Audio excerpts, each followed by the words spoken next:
What is going on, ladies and gentlemen? Welcome back to Casually FC. Welcome back to a match review for Chelsea 4, Southampton 3. And I think I didn't update the title, so I got to do that right now.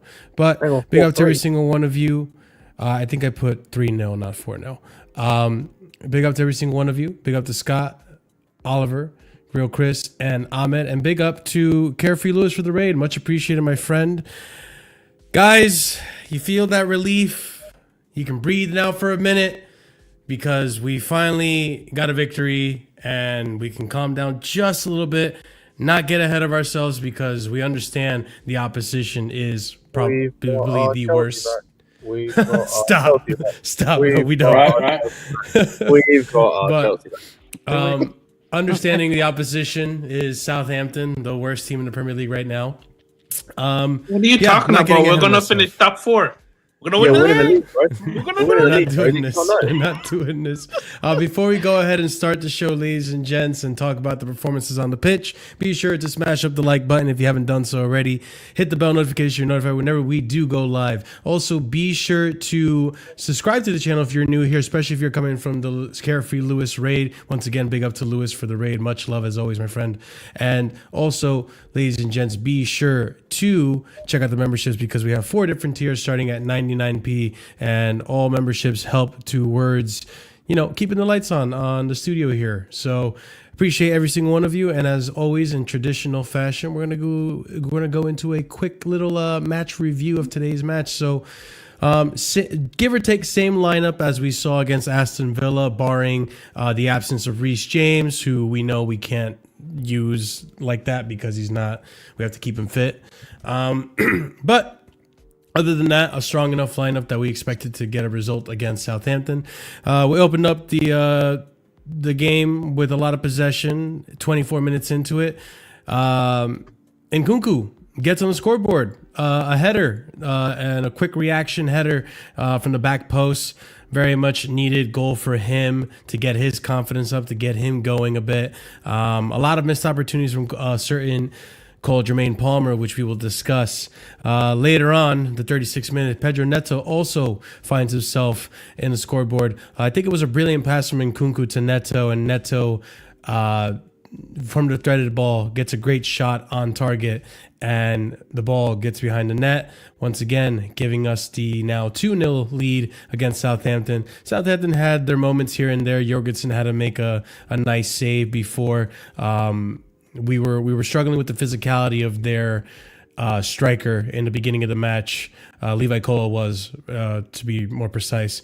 But we managed to keep it together, and that same Levi Colwill from a corner from Pedro Neto's delivery ends up getting a headed goal. And we now find ourselves 3-0 up by halftime. Second half, same players come out, same staff. We do make a few changes as the game goes on. And later, Marc Cucurella also finds himself in a juicy opportunity. Great space, cut inside pass to him, lands on his feet. He has the composure to put the ball behind the net as well, and then the game ends with 4-0. A few little highlights as well. Matisse Omugu makes his appearance and debut as a Chelsea player on today's pitch. Also, Shim Mweka, right? I think that was his first debut in the Premier League, I believe, for him. We got to see a few young. Can you say it right, please, if you don't mind? Lead by example, please. Shim Maheka, please. Thank you. Oh, Shim Maheka. Okay. So Shim Maheka gets his debut. The only time you have to say his name is probably Marshall. And pretty much Tariq George, Achimpong, Omugu, they all come on. KDH has a little cameo as well. But a good performance overall. Obviously, there are individual performances we're going to discuss. But let's start off with Javon, man. Tell me, what are your thoughts on the game? And welcome to the stream again, my friend. Hey guys, hope everyone is well. Big up the chat. You already know. We're gonna do this. We're gonna win the league. We're gonna have a run. We're gonna go on a run. I'm sorry, I'm playing. It was really good. It was really good. It feels really good to pick up 3 points after a match today. Yes, we get it. It's Southampton. Yes, it's probably nothing to get too excited about. It's more so relief, the feeling of relief from my side, to finally get the 3 points, put the 3 points in the bag, and to see we're actually back and forth. Yes, these people have a couple of games to play, a game in hand, but the game in hand are against their direct rivals. I think. Let me tell you right now, because I have it up. Give me 1 second. Let me go to the application here. Mm-hmm. Yeah, so Nottingham Forest face Arsenal. That's not really what we should be. So City face Spurs, and we at the Spurs stadium. We know how that normally goes. Spurs normally pull out a win or at least a draw against Manchester City. Newcastle, they face Liverpool, so I'm expecting a Liverpool win. So we could, after match day 26, we could comfortably be in fourth. And then we face Leicester City. If we pick up 3 points against Leicester, that could even build a gap in fourth place, or even bring us all the way up to third. Maybe even second. No, third. Maybe third. If Nottingham Forest loses again the next match day. So I'm just taking the positives from this. Good to see the front line be a bit more fluid. Nkunku doing more than he did in the past. Netto playing as a striker for his pressing attribute is actually good. I like the honestly, a lot of positives in my opinion. Good to get a clean sheet. The only negative is Cole Palmer. He's trying way too hard. Could have had 2 goals. They should have finished 6-0, maybe even 7. Cole Palmer tried a bit too hard, but all in all, a good performance from the team. And it's really good to come away with 3 points and not continue this downward spiral. And I'm assuming we're going to talk on the protest after. Want to get their thoughts on the match? All right. It'll definitely get brought up for sure. But Scott, your thoughts on the match as well. Do you agree with mostly what Javon said today? I thought that it was terrible for 25 minutes until we scored. And then after we scored, it was better. Especially I thought going forward we were good. Again, like it was similar to the Villa game in that aspect. It's just like the final action, whether it was Palmer just being terrible or whether it was just mainly Palmer, to be fair, more than anyone. But then once we got that goal, it was like everything like you saw, and Nkunku got so much better. Netto I thought was amazing again at number 9. Those two were kind of holding the attack up after we scored. And then it was kind of defensively we were a bit all over the place, and especially I think physically Onuachu was bullying Colwell. Don't really know why he came off, to be honest. That was weird.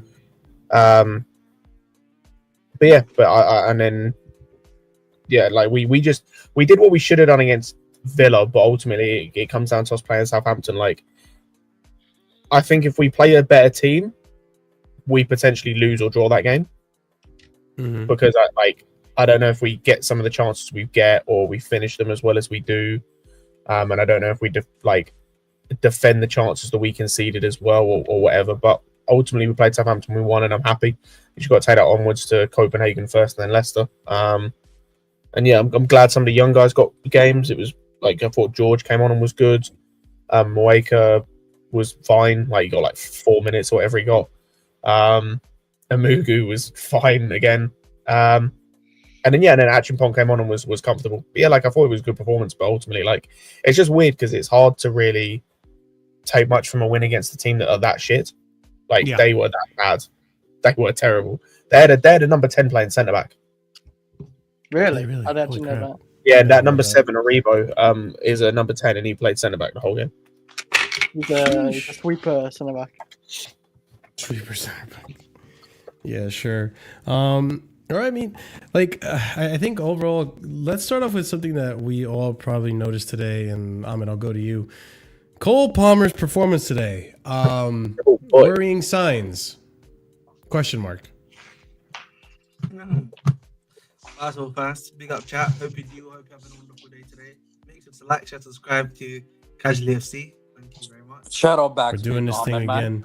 Doing this thing again where I gotta undo all of his mic settings so that we can hear him. You're cranked. Oh, yeah. No reduce. There you go. Okay, so big up to everyone that's here. Make sure to like, share, subscribe on Casually FC as always. Show some love to Marshall. Boost up your mic a little bit too, please, when you get a chance. Thank you. Sold like listen. promo. Now let's get into being on the stage. Listen, now let's get back into the nitty gritty. Scott knows this because I think I said this around Scott at the time, but I think in the game before Aston Villa, I had said we need to actually just bench him, bro. I feel like there's too much going on there. I think the manager is trying to do the same thing that on some level Tuchel was trying to do, where he's trying to bring the guy into form, right? Like consistently starting him, giving him 4 minutes, hoping that he scores a goal that's gonna bring him back into form. But I think for me, sometimes in some situations like this, particularly with young players, you gotta let them hold bench. We're facing obviously, against Southampton. Like we need to be a bit honest here. We should be beating them without Cole Palmer anyway, bro. Let him hold bench. Let him, would take a bit of a break, bit of time to R&R mentally, out of the game, out of the firing line, right? And then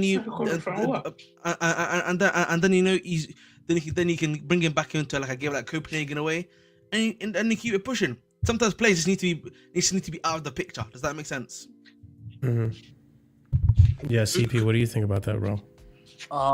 So as you guys know, I said this in mid-December when a certain person on the panel, Chris, was saying, "Oh, you're being too harsh on Cole Palmer." When I was saying in December, it's been 3 games of him being like Mason Mount with overthinking in the final third, doing hero ball bullshit, and that was in December. And he's continued every single game since then. Mm-hmm. He is having a Mason Mount season. He's having the Mason Mount second season where you get the GA. No, you cannot prove. Yes, he is. He's having the GNA from the second half season. Yeah. Where he had 10, it's not been goals and 10 assists in the league. Okay. I hear. Where I disagree, that was Mount the entire season. This hasn't been Palmer's whole season. Exactly. Yeah, but it's been now more than half the season. It's been more than half the season right now. Yeah, it's been half the season, but it's not. I think it's edging a little bit more. But the whole second season didn't even happen, so I don't know yet. Yeah, that's what I mean. It's looking like that way, yes. Yeah, it really more than half the season since December. So yes, not the first half of the season, he's been good, and we're not even halfway through the second half. It can't be more than half the season. That's yes, how math works. Because I said this in December, and that's how you said in the Tottenham game, and he wasn't bad at the game. Yeah, but it's been 2 months since December. He's been playing well since August. That's more months than December to now is more months than. Do you know how many games we played then? Up until December, we played. I believe it was 18 games. We did not play 18 games until then. Up until December, I'm pretty sure. I could be wrong. I could be wrong by like 1 or 2 games, but it's a rough estimate.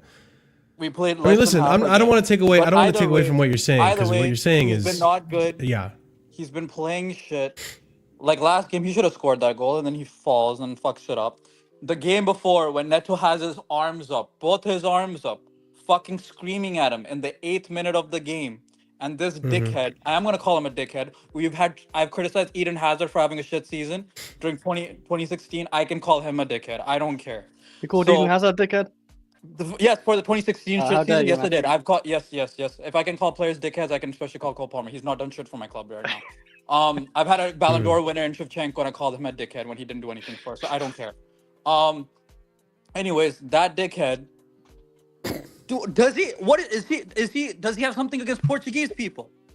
I don't know what he has. With Felix. I don't know what he has against Portuguese people. It's so weird, bro. Or maybe it's like he has this weird function where he can only do a through ball to Netto, where Netto has to run into it, but he can't give him a ball that's fucking easy as shit. Because every time he passes to Netto, he's playing as like a 8 and does a through ball, and Netto has to run into it. But all the easy ones, he's like, nah, fuck it. I'm not going to pass to you. Who the fuck are you? I'm just going to take the shot. Like, bro, the amount of times I've seen Netto screaming, yelling at him. And now Netto being striking, the way he's been, his movement, the way he's been tracking runners and everything, and ball striking for the most part. Like, I'm even saying more so, like, holy fuck, bro. Like, holy fuck. Did Nando's do something to you? Is that why you hate Portuguese, like the Portuguese right now? What happened? Nando's isn't Portuguese, bro. Huh? Nando's isn't Portuguese. Well, I'm saying it's Portuguese food. It's from South Africa, I know. But I'm saying it's Portuguese food. So maybe he just has some fucking vendetta against. I don't fucking know what happened, bro. Maybe he's upset that Ruben Diaz stole Maya Gemma. Maybe it's that. Because he's been playing shit since that report. Maybe it's that. Maybe he's just mad at Portuguese people since then. Isn't he currently engaged in a relationship? I just think it's just simple as he's just. I just think I would it's have said, simple as. I was saying, isn't he currently engaged in a relationship right now? I don't know. Who, Cole? Yeah, he is. I think he's in a relationship. I don't know. So you're saying what he needs to do what Enzo is No, doing. I'm not saying he's engaged. I'm saying he's he- currently engaged in a relationship. He's like, Yeah. Just he say has a he's in a relationship. relationship. Yeah, Bro, why are you saying he's engaged? Just say he's Yeah, in a why are relationship. you thinking like that, Engaged bro? is, Just say he's in I a know Listen, what I'm sorry. You know you're trying to I'm do, sorry. man. Listen, I'm sorry that you don't understand English. Like, what do you want me to do, bro? Yeah, if we understand someone English. told me- Engaged no. means something else when you're Yeah, talking I was about a gonna say, relationship. if someone says when it comes to relationships that two people are engaged, it means Engaged, it's yeah. engaged. Listen, Yeah. man. Bro. Listen, chat. Again, see what I'm talking about, man. Illiterate folk. All right? Yeah, Chat it's- doesn't Yeah, agree yeah, with no, you. we're talking Hey, to someone. Hey, we'll wait for the halftime show so the Backstreet Boy can dance his songs, okay? Anyways, but sorry, Bruno, you look like I saw all white. I got Backstreet. Sorry, anyways. But other than that, Gusto was good. He didn't do shit. Hey, let's give a round of applause to Christopher Nkunku. It only took 1.5 years for him to have well, he had 2 or 3 decent games before then. But besides that, fuck me. It only took that long, guys. It only took that long. Fucking hell, bro. You know, you still had Fucking- 2-3 good games. Like I want- most of them been on the left If as well. Curry, I've I noticed. if I see any stupid revisionism from this fan base now that Nkunku has scored What you are? one fucking goal, a header goal where he couldn't fuck it up, and the goalkeeper. Hey, don't forget about that Bournemouth goal. Like he won us the game. Yeah, that was in fucking September. Bro. Respect Christopher Nkunku, please. Anyways, Respect my please, account. I'm happy number 10. He scored. I'm happy he scored. Please Go and continue. assist more than what Palmer did. Yeah. You know what I mean? Yeah, Yeah, more than pass one. it on Palmer. I don't Hey, think I any was- yeah, attackers. more than take that Palmer fraud stuff. Palmer did. Yeah, Marshall, No you gotta ma- talk about that. You no gotta talk matter about Nkunku. You gotta put some respect on my Frenchman. Wait. chill. Hold up. Let me complete my thing, okay? Round of applause to him fucking doing something for us for once. Holy fuck. I hope you continue doing that because I'm getting more ball crashing from the best left back in the world, Cucurella. Hold down, man. Hold Give it down. up. Remember when this guy said, "Oh, Cucurella doesn't have the goal scoring that Theo Hernandez does." In the past 2 months, what has he been doing? Being in the box, fox in the box, scoring goals, box crash. Ahmed, in case you're more of a my left visual back. person, I got My you. left back. My left back. You know what I'm saying? My left back. Beautiful. You know what I'm saying? Theo Hernandez On getting knocked out of the Champions League, getting bodied by Man, them on by their knees, mid-table man. teams. The man them on their You know knees, what I'm man. The saying? man them Bro, on you their literally knees. just This is dusted off your great, knees when Nkunku The man switched them- topic, bro. the You know what I'm man saying? them are on You know their what I'm saying? knees. The best The man left them on back their in the world. knees. You can hold that. You can hold that. Have you Theo got some Hernandez pads on your who? knees? Have you Theo- got some Theo- pads? Huh? You heard me. Have you got some pads for No, your no, knees? no, no, no, Because, no, like, no. I can't borrow the pads you already have for Theo Hernandez, man. Bottle job. Where's AC Milan, man? How's he doing? Yeah, hold Fuck that. AC Best Milan. left- They're trash. Best left back in the world. He Best down left back in the tools. world. I respect you for that. I respect you for downing tools. You respect the player for giving up. Yeah, because the team's I'm gonna trash. give up. That team's Wow. trash, You like man. Nkunku, Wow, then. Hey, you, wow. bro, your mentality's terrible. Yeah, Listen, you're not man. proper Chelsea. You're not proper Yeah, Chelsea. you're not Where's the proper proper Chelsea. Chelsea? Yeah, man. Listen, Look man. at this guy. Look Listen, at this man. guy. I realize, man, the game's the game. So you gotta The realize game- that, bro. You're Yeah, definitely man, a glory hunter. Yeah, you're a glory Yeah. hunter, man. Look at you, man. Chelsea Nation Love forever, it, man. Bridge Love it, Nation man. forever. Yeah, I'm in Glory the Tottenham forever. top as well, and there's a collection of Just shirts. remember, he's supporting a guy in which France got knocked out by a mid-table side, and then Cucurella gives the assist for the goal. You know what I'm saying? He's been boss ever since. You know what I'm saying? What's Theo Hernandez done? Was he part of the side that won the World Cup? No, he wasn't. So hold that. Nah. Hold that. Cucurella. Hold that. Cucurella. Hold that. Hey, more European people than Theo Hernandez. Hold that. You Hold know that. what I mean? He trash. He trash. And just one last thing. Sorry, one last thing. Just one last hold thing. And this is not football related, but since I have Ahmed here, hold that, you fraud. Jokic got dunked on by the Lakers. Hold that, you fraud. Hold Is this? that. Is it? Hold Are we that. talking about Chelsea here, Marshall, or are we Anyway, talking sorry, about that's basketball? About it. That's what. Hey, I just I want to can't crack tell tonight. with So you, hold, bro. so hold that. You know what's going on? What happened to this stream, Mr. Stream? Can you control the stream, please? Hey man, I like winners. Nah. Man said, nah. You know what? Yeah, don't worry. I'm done for I now. I'm done got for something now. for you. I got something for you, Marshall. Don't you right? Let's get to Nkunku right now. Let's get to Nkunku right now. Come on, let's Yeah, get to go for Nkunku. Well, I mean, we're just talking about Cucurella, and he's on. No, the we don't need screen, to talk so I might about as his well stay on Cucurella. topic. Why not? He found his Mark level. Cucurella He found has his level. scored more goals like- in he found the his last level. 11 He's like Premier this- League games, 3, than in the previous 94 matches combined. His game, by the numbers versus Southampton, you got 55 out of 59 passes completed, 8 out of 9 duels won, 6 tackles, 6 times possession won, 3 touches in the opposition's box, 1-on-1 take on completed, 1 shot, 1 goal. Love his inverted fullback role. I mean, listen, with this, I mean, what are we going to say here? We're only reiterating the same things we've been reiterating all season, which is he's been phenomenal for us this season. One of our most consistent players. Sir, today. Marco, one We last found one last thing, so I can crash it on Ahmed. Cucurella has the same amount of goals as Christopher Nkunku in the league. They both have 3, so you can hold that. Hold that. Cucurella! He's listen, this brother, yeah, found his level against Southampton. Let's put that into realism, please. What did Nkunku do? Nkunku visually Bro, find regained the shame. form. He Find regained shame. form. He regained shame. form. Cucurella, he eats paella, he drinks estrella. Hey, Ahmed, big difference, Ahmed. Ahmed. Haram. need to go find shame for Haram. a second. Haram, fam. Haram. Astaghfirullah, bro. What's wrong with you? Haram, bro. You know what I mean? I'm a Muslim man and you're showing me alcoholic drinks. What's wrong with you, bro? Bro, son. Yeah. Wait. Yeah, you need Cucurella to show you how to cook, bro. You know what he said? He's vegan and I form, cook man. better food. Listen, I cook better food than Cucurella. I make better wine than Cucurella. I make better beer than Cucurella. I'm You better play than better Cucurella. Yes. No. Yes.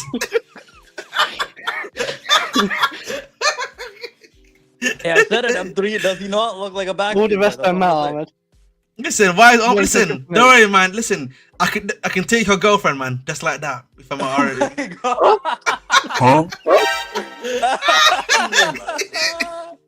Hey, R&B singers, man. You know what I mean? They used to just get the ladies, man. You know what I mean? Hey, baby. Oh You my know what I mean? god, please, no, mute him, please,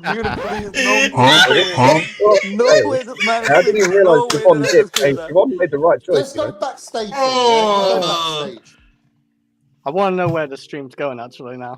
I don't know. I don't know. I take a break for a week and this happens when I come back. Hey, this is what It's crazy. happens when you don't let the fraudulence happen. Yeah. It's what happens when you bring Ahmed. You guys can clip it. Day 55, hit the clip button. Click and clip Listen, it. cliff it, man. Listen, Yeah. cliff it, man. Don't worry, man. Listen, I believe in my game. But listen, you know what they say, man. Black men don't cheat. That's it, man. So thank you. Okay. While saying he's gonna take my girlfriend. Okay, buddy. Fuck me.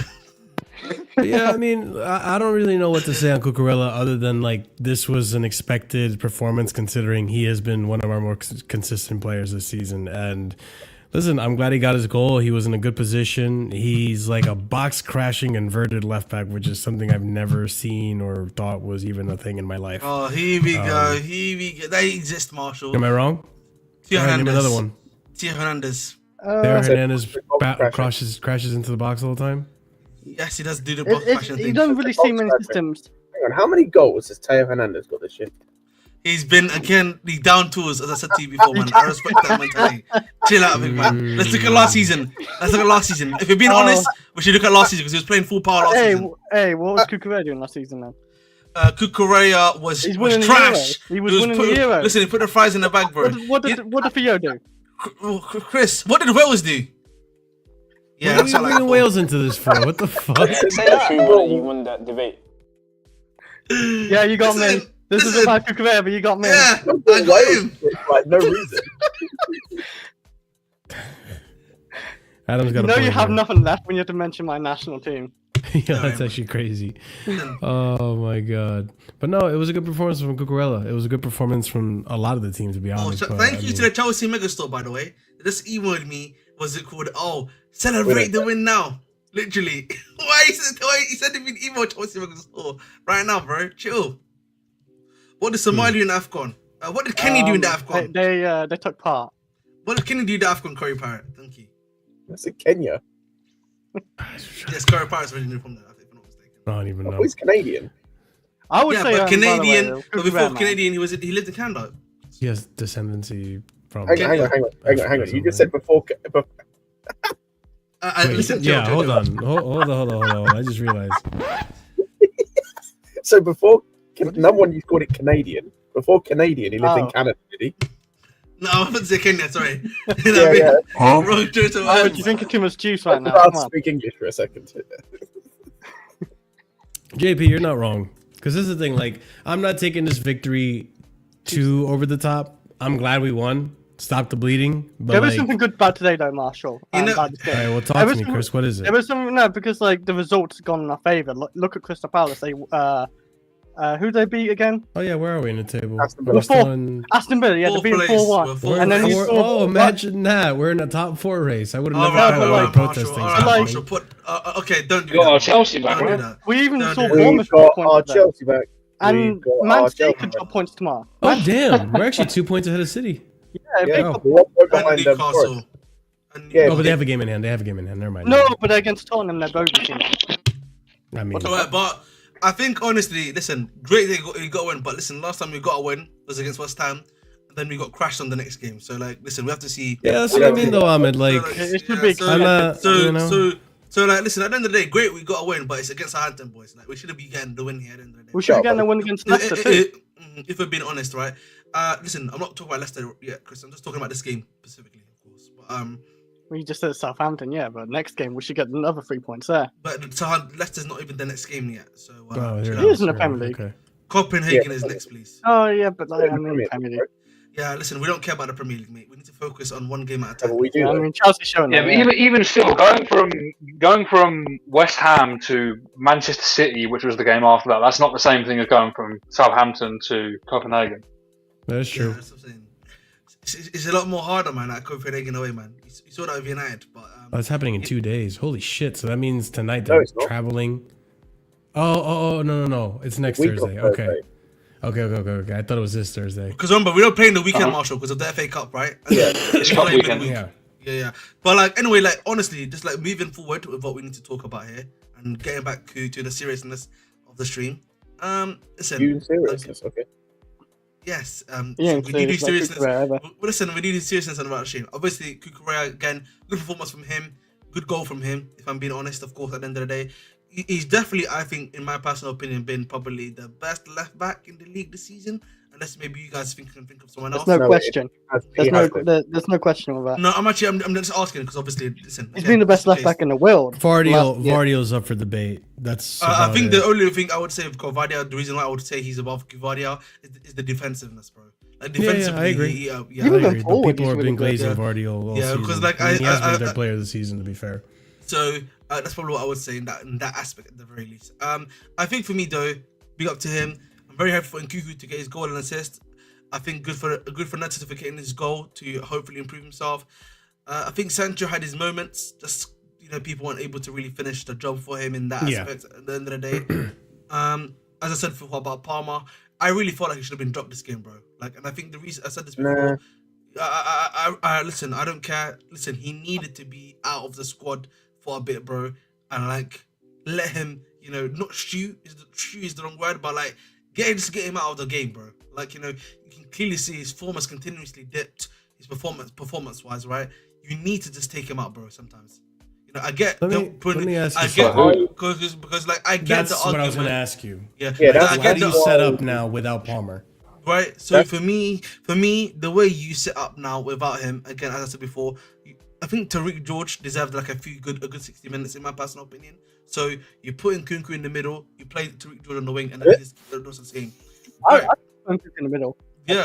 Yeah. No, fuck that. I'm not playing Nkunku in the middle, obviously. Even if you don't want to play no, Nkunku, even if you don't want to play Nkunku in the middle, okay, Sancho in the middle, and then you can play someone else, then you can play Tariq George on the wing. It doesn't matter either way. Look at how much you're doing look at how much you're makeshifting, though. You know what I'm saying? But You're again, literally saying Jadon I Sancho get, in the middle. but my argument would then be to you, Marshall, it's Southampton, bro.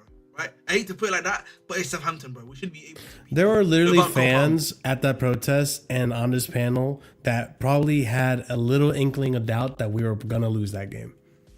Yeah, but like, I get. Listen. But I feel I'm like not taking the those risk, man. No, We need the listen. points. listen, I'm sorry, bro. KDH, I hear though, logic. I can hear that. Listen, I think we're doing a bit too much, bro. But he actually needs time on the bench, regardless of the matter, bro. Listen, the thing is, go ahead, Scott. Go ahead. I think what I agree with you, Ahmed, is like him needing to be benched during the game. I don't think you can bench he should not be benched to at the start. He should start the game just because there are no other options. Like ultimately, there just aren't at the moment. Yeah, exactly. I'm not playing Nkunku in the 10. I'm sorry, but he he played well today. He spent most of the season sucking badly, not even just slightly badly. I'm not playing him 10. Him on the left wing is the perfect place he needs to be right now to so that if he has a bad game, it's the place he can play where he has the least impact by being shit. Is on one of the wings pretty much. If he happens to have a good game like he did today, well, outside the first 20 minutes, then good. But outside of that, it just works. There's no one else. But I agree with you. I think in game, in this game, I think he could have been taken off. Bro, we had KDH playing right wing after he came on, which was you didn't need to do. You could have put KDH up front, or not up front, and number 10. That I understand. But yeah, I understand him starting. But yeah, if he's having games like he is today, then he can be taken off. I think that's the difference. That's what Maresca needs to be able to do, is take him off when he's having games like he is today, especially as it is against Southampton. When we're 3-4-0 up, you can afford to take Palmer off. But you know what he was doing, Scott?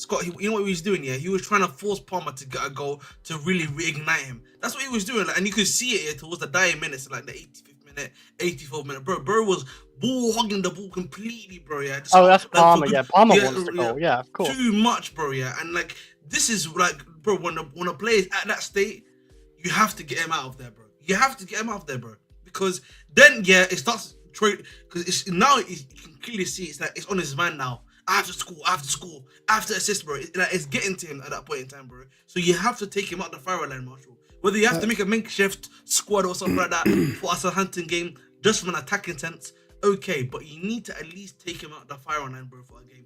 See, the thing is, it's really a damn if you do, damn if you don't, if you ask me.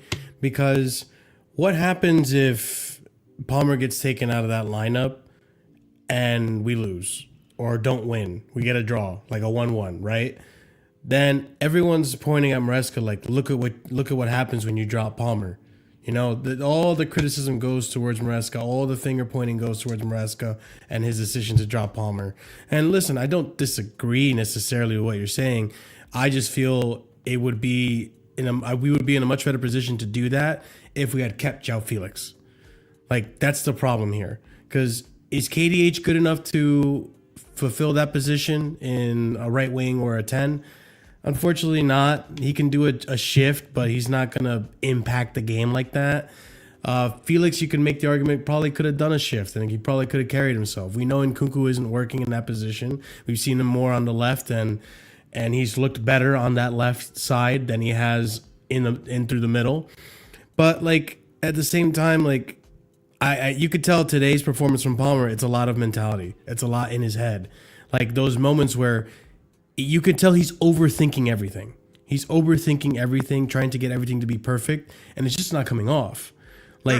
Even the 1v1 today, Palmer usually puts that away, and it's that moment of hesitation that's we've all said it. Football is a game of fine margins. It's those moments of hesitation where you take that half a second to really think about where you're going to place it, and you don't rely on that instinct.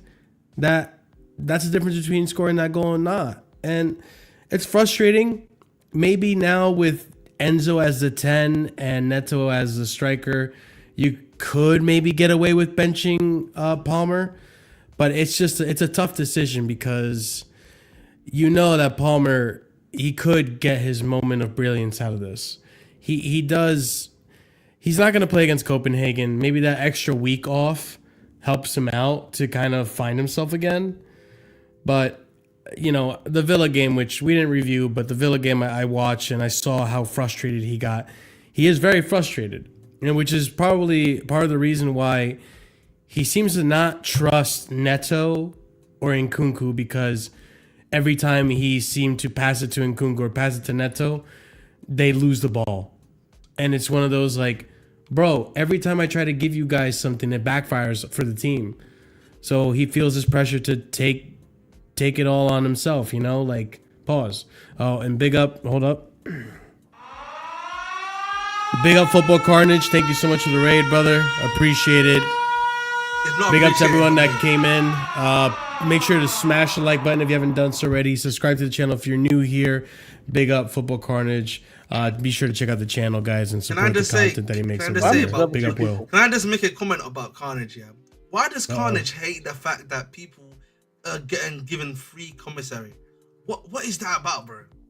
Huh? What is that about? You know what I mean? Huh? I was watching the Man United section, obviously, or big up to American Waffle, yeah.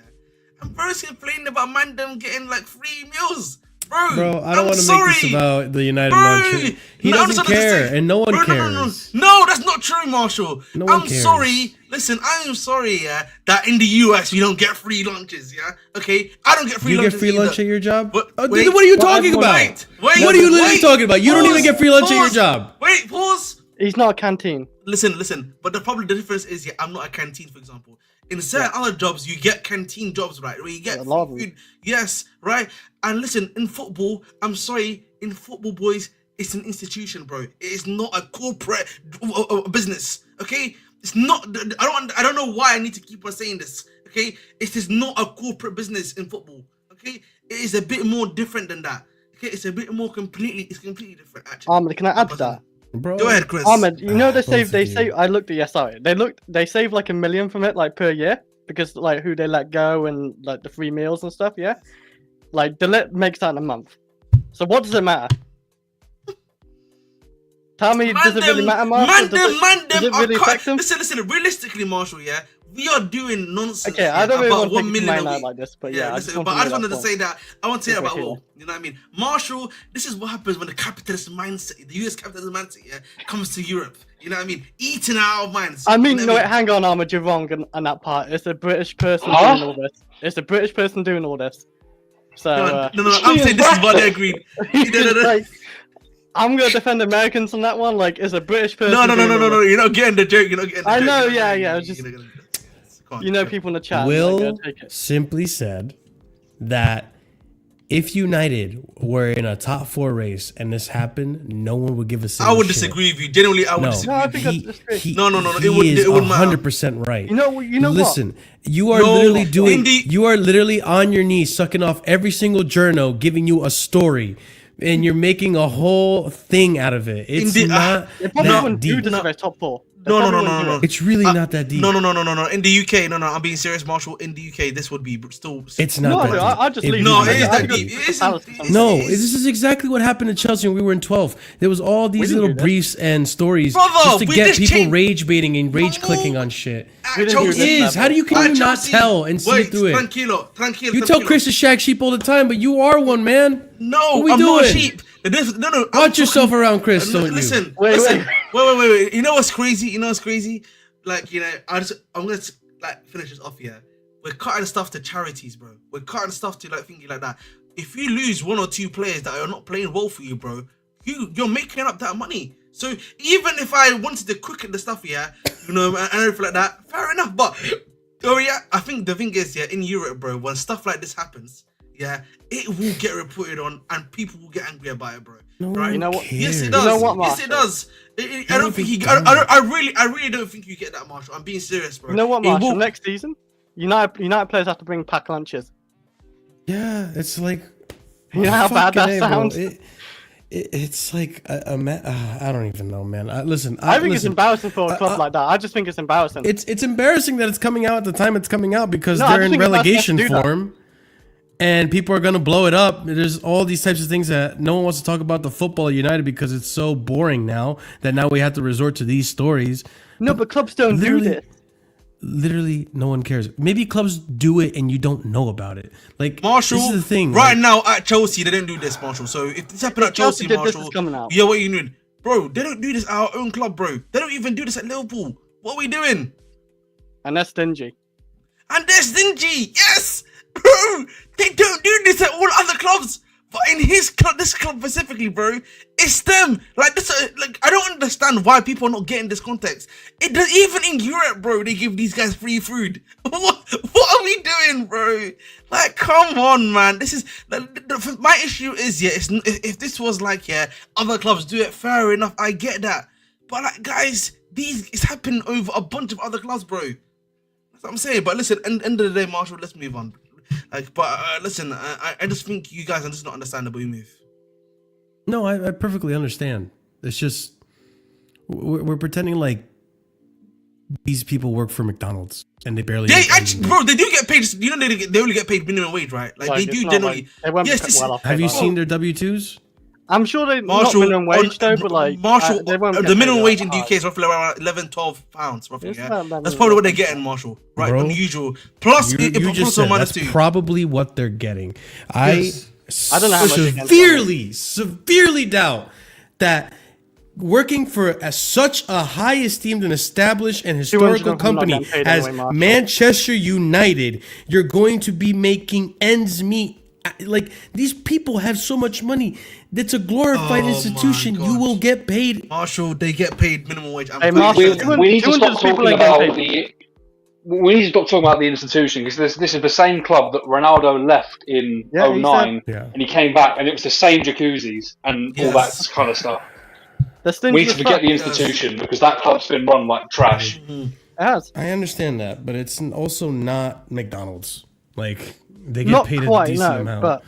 And listen, it's just one story that comes out after another with these guys. It's the rats, it's the leaks and stuff. Like, guys, after a while, don't you understand? It's just clickbait. It's so much clickbait. It's not that big a deal.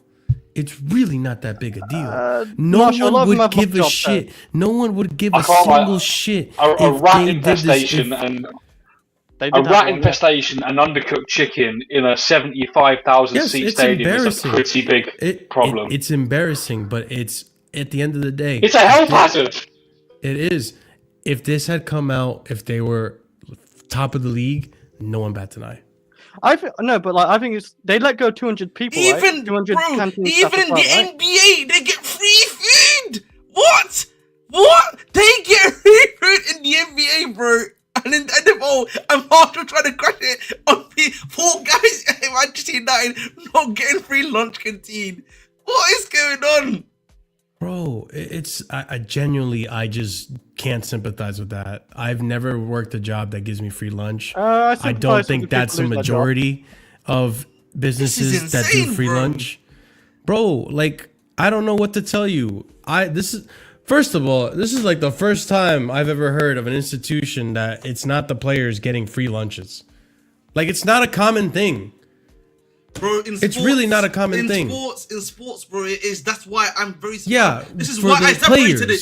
No. This is why I'm very surprised by what is happening. Because that's why, listen, if you told me about any other environment, I would have not be saying this. This is why. Listen, if it's like a business or something like that. Yes. Like my job, for example, I get not paying. Listen, I don't need to get paid for free food because I make so much money. I don't.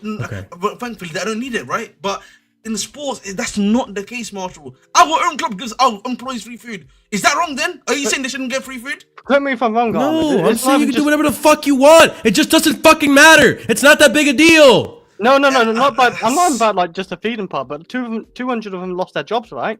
That's what I'm saying. That's a much bigger deal than the fucking free food. That's what I kept trying to talk about, but you kept talking about the free food shit. Fucking Christ, bro. 200 of them actually lost a job. I think that's a big deal. Yeah, and what you want to talk about? You want to talk about the food instead of the actual bigger deal, which is the losing of the jobs. No, what are we doing here? I just think it's embarrassing. Like, they have to we can save a million. Bro. We can save a million. They lost 450 jobs, right? If I'm not mistaken, guys, right? A lot. They cut off a lot. Bro, that's bad, though. Like, that is terrible. But again, at the same time, this is what Jim Radcliffe does, sadly. It's petty fucking bullshit. Yeah, but yeah. Just want to address everyone who's joining new to the stream. We won a football match today. Yeah, can we please talk about the football? Ahmed, what the fuck, bro? I swear to God, bro, you go off on another tangent, I'm kicking you out. That, like, Ahmed, respectfully, yellow card. Wow. Fuck you, bro. I'm getting You pissed me off, and on top of that, we went off topic. All right, you're getting a yellow for that. That is the warning. God damn it. I can't believe you have a yellow card and a whistle. God and a damn red it. card Okay. probably as well. Yeah, I do. I'm ready. Dude, that red card is hot in my pocket right now. It's hot in my pocket right now. I'm ready to whip that bitch out. Try me. I dare you. I was about to say something about Kikurev. I'm gonna chill out. Thank you. Hey, there you go. Anyways. No, okay. Let's obviously get back on Yeah, we topic, waffled a bit too right? long. We were talking about, you know, let's not go there. You know what I mean? We're talking about Armin's on the warning. Armin's on the warning. Nkunku. Yes. But And Palmer. Nkunku, I don't think with how Palmer's been playing, I don't think he trusts Nkunku or Netto or anyone else outside of Jackson really to, link up with in the attack. And it seems really obvious because today. You know what the problem with that is, though, Marshall? Yeah, go for it. Palmer was that guy today. How is Enzo supposed to trust him? Put like 2-3 on a plate. Yeah, to be fair, it was a disgrace. People are going to overlook that Enzo performance. I don't think. Honestly, I thought he's like top 2 at least. People are going to overlook it, Chris, because there was no GA. Because I think him and Cucurella are definitely 2 best players on the pitch. Like he was unreal. I thought Enzo, like his pass. Yeah, but we don't watch football from an Excel spreadsheet, so like, we know Enzo had a good performance. Yeah, if you're just going off XG purely, then especially with a midfielder, like I don't know, like you shouldn't watch. Enzo got robbed today. XG of a midfielder. Yeah, no. I'll be real. Enzo found his level today as well. Let's be honest. Oh my god, you level. This is like his best game in a while. You have a blue card. No, it's not. He was better against Villa. I need you to calm down. That whistle was weak. You're being too aggressive right now. Well, I was trying to do the double whistle thing. I can't do it. Ah. Oh damn. My whistling technique needs practice. Wow. You got on here then. No, I thought Enzo was great. I thought Enzo was one of our. Very good. He was our second best player. Definitely, yeah. Who's your best player then? Netto. I thought Cucurella was really good. No, Netto was pretty solid too. But like, I mean, that was top 3 for me. I feel like one of our more consistent players has been Enzo, and this whole bad run of form. Enzo's been one of the more consistent players. So like, going back to Palmer, I think Ahmed said it, and today was kind of an eye opener. Like, it got to the point where even other players were kind of doing to Palmer what Palmer's kind of been doing to Nkunku and Netto. Like, bro, I can't give you the ball because you keep losing it. You keep doing some bullshit with it. So I'm going to play it safe and give it to Cucurella or give it to Nkunku directly. Like, it's Palmer's been very frustrating, and I just don't really know what the solution is because we don't have anyone that can just come in, take his position, and take some time off the limelight, really. I mean, you could technically get away with it now because you're using Enzo as a 10, or maybe you can't. I mean, what do you guys think about potentially? I don't think you can take him off right from the start. I agree with Scott. You just can't take him Palmer off. Was the 10 I today, agree. Yeah, but like, you can sub him off, say for today, because he was like this is probably one of his worst performances this season as well. I mean, he's had a few bad performances. I knew before half time this was going to be a bad game. But yeah, like this is against Southampton, and he had many chances on the play, and he just couldn't put it in. Like the game before as well against Aston Villa, he had another shot on the play, and he normally puts them away, and he's just not really doing it. I just think Cole Palmer's obviously been great, like amazing for the year and a half or season and a half, let's say that, and I just think he's going through a bad patch. I don't think it's anything too deep, like he's lost confidence or whatever, because I don't think he's lost confidence when he's always asking for the ball, always hugging it sometimes, or trying to do hero ball. I just think he's maybe doing it over the top sometimes, but like, yeah, I just hopefully as well, like with the fans as well, just don't abuse him online just because he's having a shit time.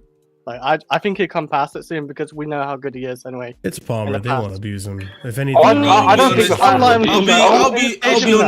I'll be honest, boys. Yeah, I think for me, at the end of the day, he should have been benched. He should have been benched quite a while ago, if we're being realistic, right? I remember discussions that we had on Casually FC. If you remember when he was having even with Jackson at the time, if you remember, Marshall, before he got injured, where we're like, these two need to be dropped. Do you remember, Marshall? You're talking about Jackson and Cole Palmer, right? Yes, I remember when he used to be like, these guys need to be dropped.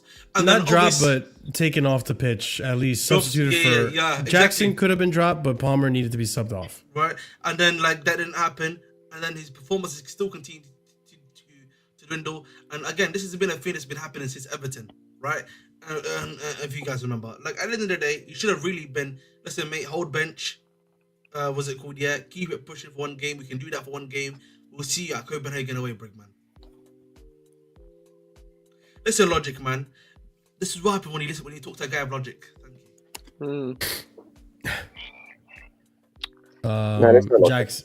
Well, actually, what do you guys think of this too? Like, Jackson needs to unlock Cole Palmer without Nico Palmer's performances or cheeks. Do you guys think that Palmer actually is? If Jackson's in good form, maybe.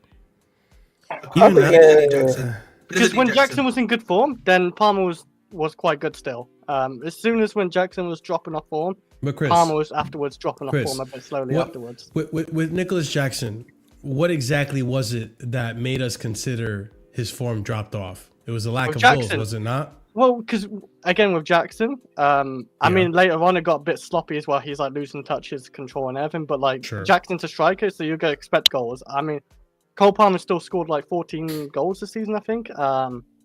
Just top of my head, I think he's been on that for like the last 5 games. My point though, Chris, is that even when Jackson was in bad form, which his bad form was the lack of goals, he was still linking up play and allowing Palmer to do what he wants to do. I think Palmer, and we saw this last season too with Pochettino and overlapping fullbacks, is that he benefits a lot from having someone to link up play with. And today, it was you didn't see that link up play very often at all, if at all, to be honest. No. So I don't think he linked up with anyone good today. To an extent, like, I don't know, because, like, do you guys think it's also an ego thing for Palmer? I don't think so. No. Because, like, let me explain why. Let me explain why. Because I kind of say the ego thing because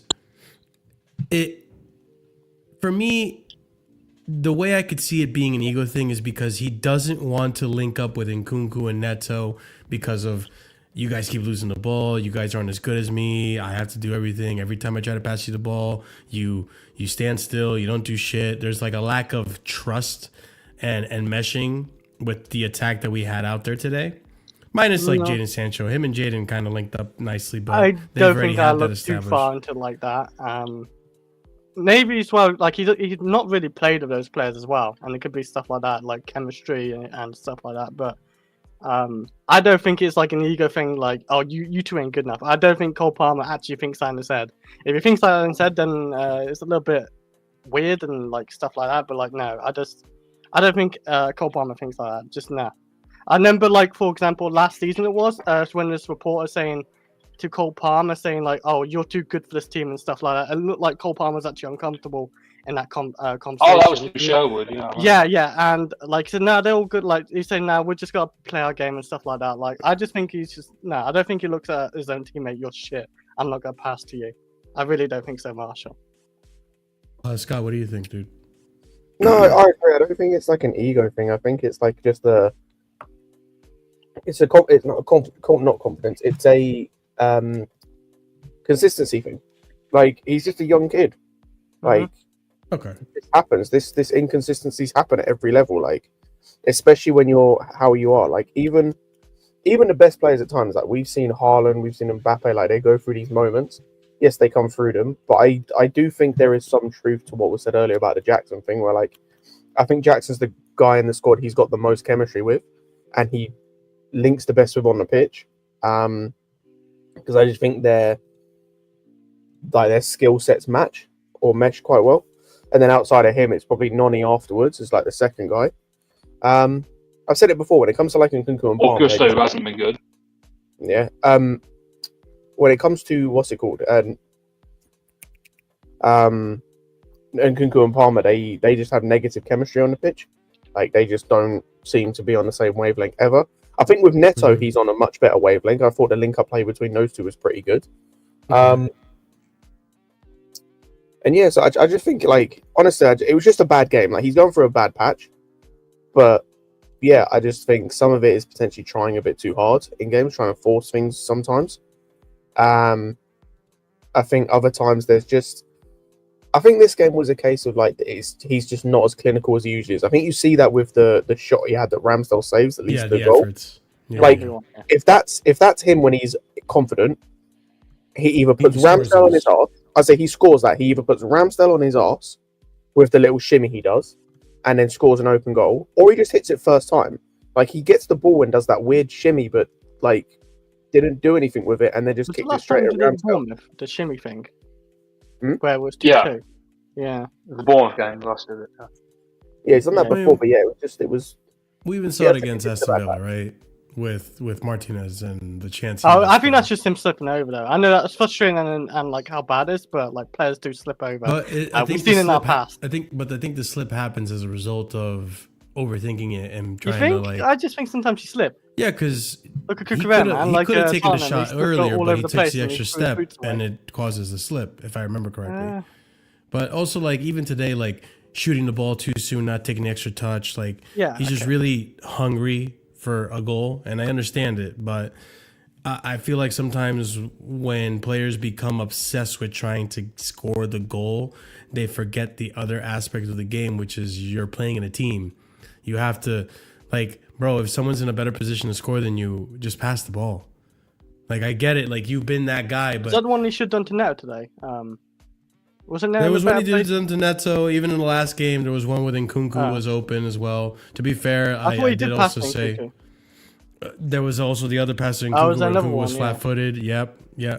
But like here, I got some quotes to show you guys in regards to Palmer. So you said, my teammates are shit. And so, Enzo Maresca said here, in some games we have been unlucky and we could have finished it with a clean sheet. The players are happy. That is good. We know that every game is difficult. We're trying to win as many games as we can. We said since we start, we cannot rely on Cole Palmer every game. He has to continue to work, continue to be happy, and continue to laugh the way he does.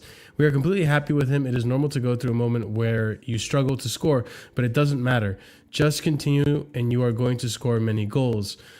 He also said here, you cannot expect Palmer to be like he was last season or how he was in the first part of the season. It's normal. He is human. I was telling him it was normal. He is happy. He is okay. He has shared the changing room with some top players, and he knows that every top player goes through bad moments. It's just it's about how you react. And I guess one thing that Scott mentioned that I think I wanted to bring to the table too is that you mentioned he's young, right? And young players have these inconsistencies. So do you guys kind of think that this is one of those sobering moments for Palmer in his career where it's like, okay, you started off a lot hotter than all of us expected, but now you're kind of coming back to normal? Do you think that this version of Palmer, even this season really, if you want to lump it in, is what we can expect from Palmer going forward? Or do you really think that his normal is really what we got last season or somewhere close to that? I think it's pretty insane if he does that back to back like over a season, because last season I thought he was just unreal, like one of the best players in the Premier League for sure. I think it's just he's a young player, like he's got to take time to develop and all that, because he's like, this is his second professional season if I'm correct, right? Like last season was his professional season. Last season was his first professional season, and I just couldn't believe how good he was. I didn't want the player because I thought he's too inexperienced, and I got obviously. Yeah. But like, I'm glad we got him. I'm still glad we got him. Like, I think players can go different form. We've seen Hazard go a whole year. Like, I know it's a bit different, but we saw Hazard have a whole year without scoring a goal. I think 360 days or something it was in that 15-16 season. So, I just think he just did form. I think hopefully end of the season or something, because 12 games left or something. He starts to find his form again, hopefully, and picks off from then to next season. But even if he doesn't really have a good rest of the season, I'm still okay with it. Like, he's a young player. I'm patient with it because I've seen what he's done, and I know he can do it again. So yeah. Do you guys share the same sentiment? Do you guys think that he can replicate the form he had last season? Or maybe not this season, but maybe in the future? Or is this what we should expect from Palmer going forward? This type of season?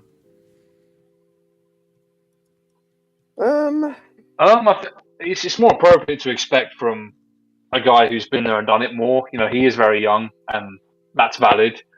It's got to be somewhere in the middle, though, because, today, despite it not costing us, that was borderline unacceptable from him, to be honest. And we're only not, today, I think, right? And we're only not shouting and yelling about it because we come away with a 4-0 and a clean sheet. So, whereas you look at the Villa game where you can argue, you know, could have done better there, and it arguably cost us the result. So it's got to be somewhere in the middle because, yeah, he doesn't have the experiences where you can say he needs to be doing these all-timer, like, you know, that was an all-timer debut season, but particularly for Chelsea, maybe even in the Premier League in terms of pure output. You would only expect that consistency with more experience. That you look at Mohamed Salah right now, for example, he has that to his advantage, and he does it every year because he's been there and done it, and he knows what to fall back on. Scott, you were going to say something? Yeah, so I think I don't think he's going to carry on numbers perspective from last year. Because I think that's quite hard to hit. But I think we've seen more of what he. Obviously, it's not been that long, but I think we've seen more good from Palmer in terms of what to expect from him. Like even this season, even though the performances and the numbers weren't quite as what they were last season, they were still good, and they were still at the point where like he was having a positive impact on the team. And so yeah, I think Palmer's base level is always going to be good. I think he's just going to go through moments where he's having moments like his, and I think what makes it worse is how the rest of the team's performing. Because I think if you had other, like, for example, you look at today, right? He was terrible today, but you had other players in the team who stepped up, which meant that his terrible performance didn't matter as much. Whereas I think there's been too many games and there's too many moments this season where if he doesn't do something, no one's doing anything because no one else is turning up, ultimately. Like, outside the last two games, there's no one else really in the attack. If it's not Palmer, outside of Jackson for like the first half of the season, and then Madueke to a lesser extent, there's no one else. There's no one else doing anything. I fully agree with that. Yeah, that's fair. No one can really step up after him. I thought maybe Jackson can maybe do it, but he fell off a cliff too. So Netto, I don't think Netto can do it like that, and Nkunku definitely can't. In all fairness to him, and Sancho is not your guy to do that, to step up for you. So. Yeah, I mean, listen, regardless of where we finish this season, I think one of the positives about this season is that we've been able to have more performances without relying on Cole Palmer, which is what I'd like to see. I want to have more individuals make an impact in the game and not just have it be one individual like we were last season for the most part. So in that regards, I mean, it is a really good point. Like, you know, I don't want to also disregard everything Palmer's done for us this season. We've had plenty of games where he has been the guy to like help us out. And I do think, and I hope that as, you know, he gets older and he matures, that we'll be able to get, this is the first season where he is playing and people know he's the guy. And so a lot of pundits did warn about this, that he's going to be man-marked a lot more. They're going to, you know, kick him more. They're going to give him the Hazard treatment, essentially. And Palmer obviously comes out in interviews and says he doesn't care as long as he doesn't get injured. He kind of expects it. But it's one thing to expect it and one thing to actually go through it now throughout the season. And now that he's kind of had that season where, okay, I've had the season where no one cared about me and no one expected anything from me. And then the following season, everyone was just marking me out of the games. And I had to figure out how to make the best of this situation. I'm hoping the evolution of Palmer next season involves learning from this experience of this season of, okay, I need to know how to be more present when the other opposition team is trying to man mark me out of the game, and also combine it with the individual talent that I know I have and can do. And maybe just, listen, if he gives me a season like he did under Poch, that is absolutely a blessing, and I'd be through the moon. Couldn't ask for more, yeah. And that's asking for a lot more than I'm expecting. But if you can give me even a dumbed down season of that where it's 20 goals and maybe a handful of assists next season, then I'd be happy with that too. And that'd be something that if you can build consistency off of that, I think there's no denying that like you're going to go off and be one of the best players in the world. Like if you can keep that consistently, I think it's a matter of learning it. Like you guys saying, he's young. Anything else on Palmer? I want to add to that. You say for next season, like you want like obviously more from, obviously we all do, but like we still need more from other players around him. We can't just 100%. rely on Cole Palmer to still do everything. I don't think it's fair like to do that, but like Hopefully, we obviously reinforcing a striker where he can get more goals. So, say for example, defenders and players that have to always just like man mark Cole Palmer, we have more of a threat of other players they have to worry about. So, I want that. I don't want just like be like as people say Palmer FC or like nothing. No, 100%. I get that. I think the only other thing to add to that, really, I think just responding to this both as the player and as a fan base as well, both him and us, we need to just try and keep things as humble as we can. He's got to take accountability for these performances, and we've got to hold him accountable, because I do, unfortunately, I see far too much on Twitter people accusing him and saying, "Oh, he's going to leave us," but he's a part of this bad run of form just as much as many other people are, he's cost us games. We can reel off examples. So he is not free of blame here. He has to know that within himself, and we've also got to create that as a fan base and as a consensus. That's the only way forward. And he's obviously got the quality to do it. So it's definitely not through any lack of faith. I'll be so honest though, that narrative that he's gonna leave Chelsea is so it frustrates me, because it's the same people that were complaining about these prison contracts. Dude, he's on a 9-year deal. Like, even if he wanted to leave, some serious money. He is going to struggle to find a club that is going to cough up the amount of money that is going to be owed to how pay much out the rest of that ownership contract. like offer, like ask for, sorry, like 200 million, 250? 200 million, yeah. Easily, like That's 200 or higher, yeah. Just because of how long that contract is. It's a 9-year contract. We can just keep hold of him. Well, that's if there is an asking price in the first place, because that's if there's an asking price in the first place, because we've seen with Cole, Will, and James, they've been named as untouchable by this ownership. Yeah, and you could do the same with Palmer. Well aware, we know who likes to spread the propaganda, but it's like you don't think logically about these things, and when you actually look at the logic in it and you look at the actual details, it's like, how is this even likely to even happen? Even if he wanted to go, he needs to find a club that's willing to pay out the rest of that contract. And it's one day it's a prison contract. The next day, he's going to leave us if we don't make UCL. Which is it? I mean, they kept saying Eden Hazard, right? How many years that take? To his last year. And we got 144 and Palmer million. right now, let's be realistic, bro. He's trash right now, bro. No one okay. No, I'm being serious though. Like right now, the way he's playing. No, I thought you were saying he's a trash player in general. Then. No. But there's clubs that if he was actually on a realistically affordable contract, they'll still take him. No. I'm talking about full Marshall right now. Not about the way he's playing. What you're talking about is right. I'm talking about in terms of form, the way he's looking right now. I don't think there's gonna be that many clubs that are gonna be in for him. Okay, we need to stop doing this, bro. Like, someone said this the other day, and I was like, yeah, finally someone sees it that way.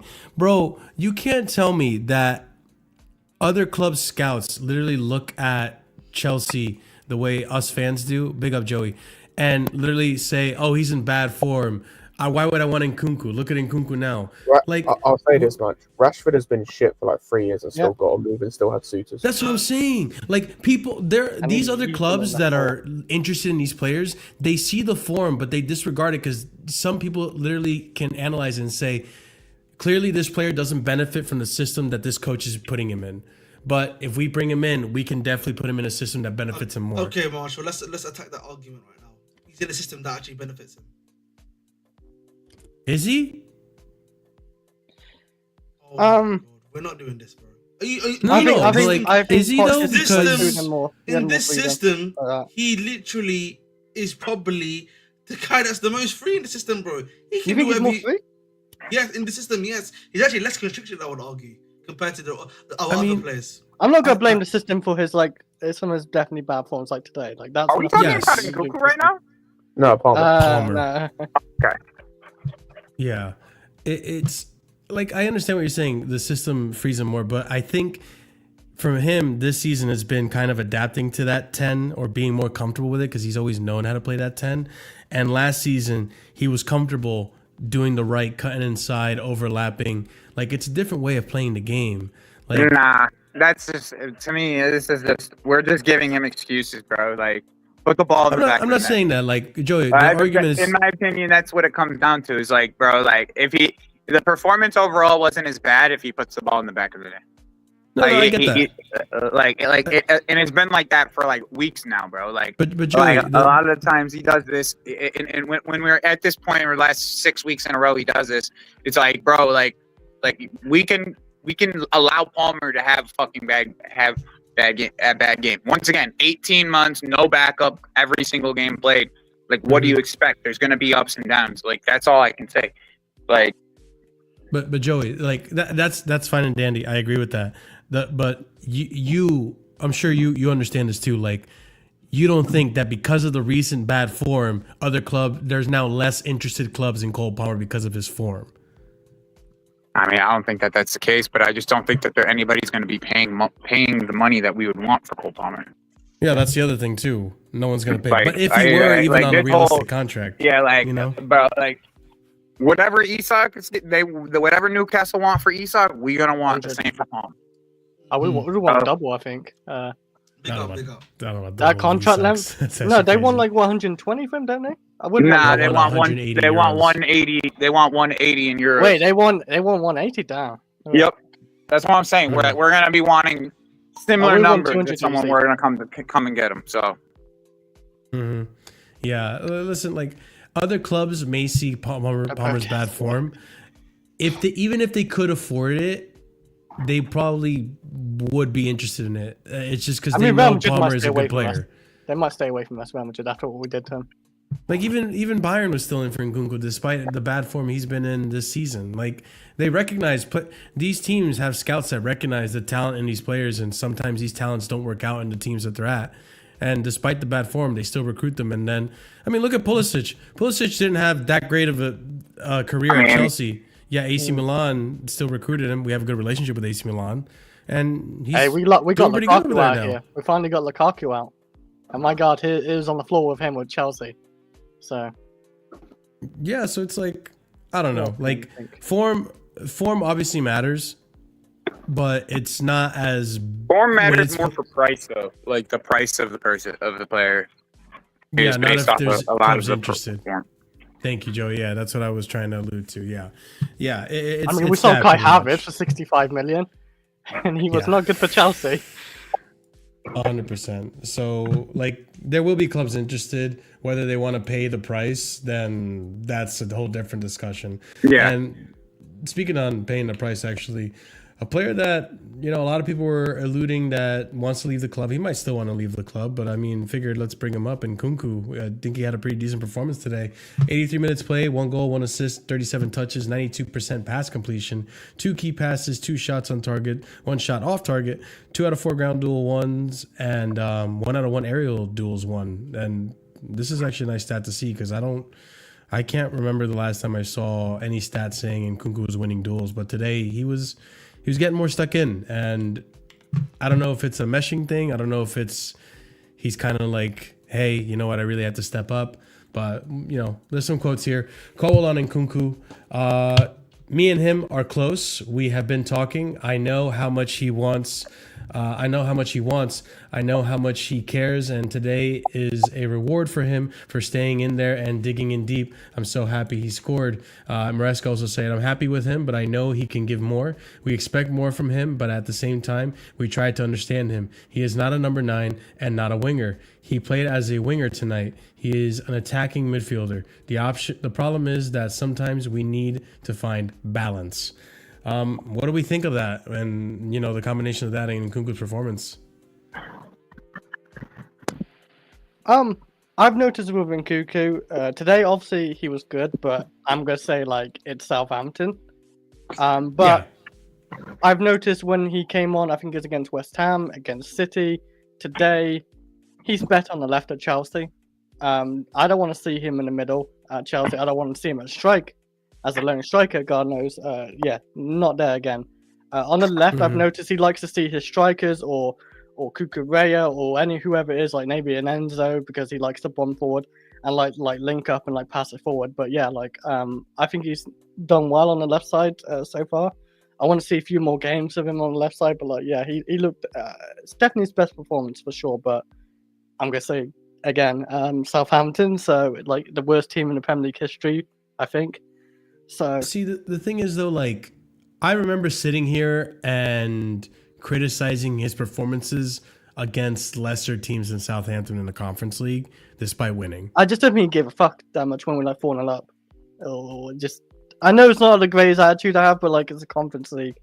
I just don't think he has to like go into full gear of that game because like. But even then, like it's against Southampton. Surely you don't think he has to go into his full. We're kind of in a shaky. Well, today we're a bit of a shaky moment where we're inconsistent as fuck, and we need to keep getting these points. So I mean, there's a little bit of a pressure, but like we shouldn't be losing to a Southampton for sure. But I just think, regardless of the players on the pitch and the team you're up against, again, I've seen Nkunku perform against Noah, and I was disappointed with that performance. I was talking about like 8-0. Yeah.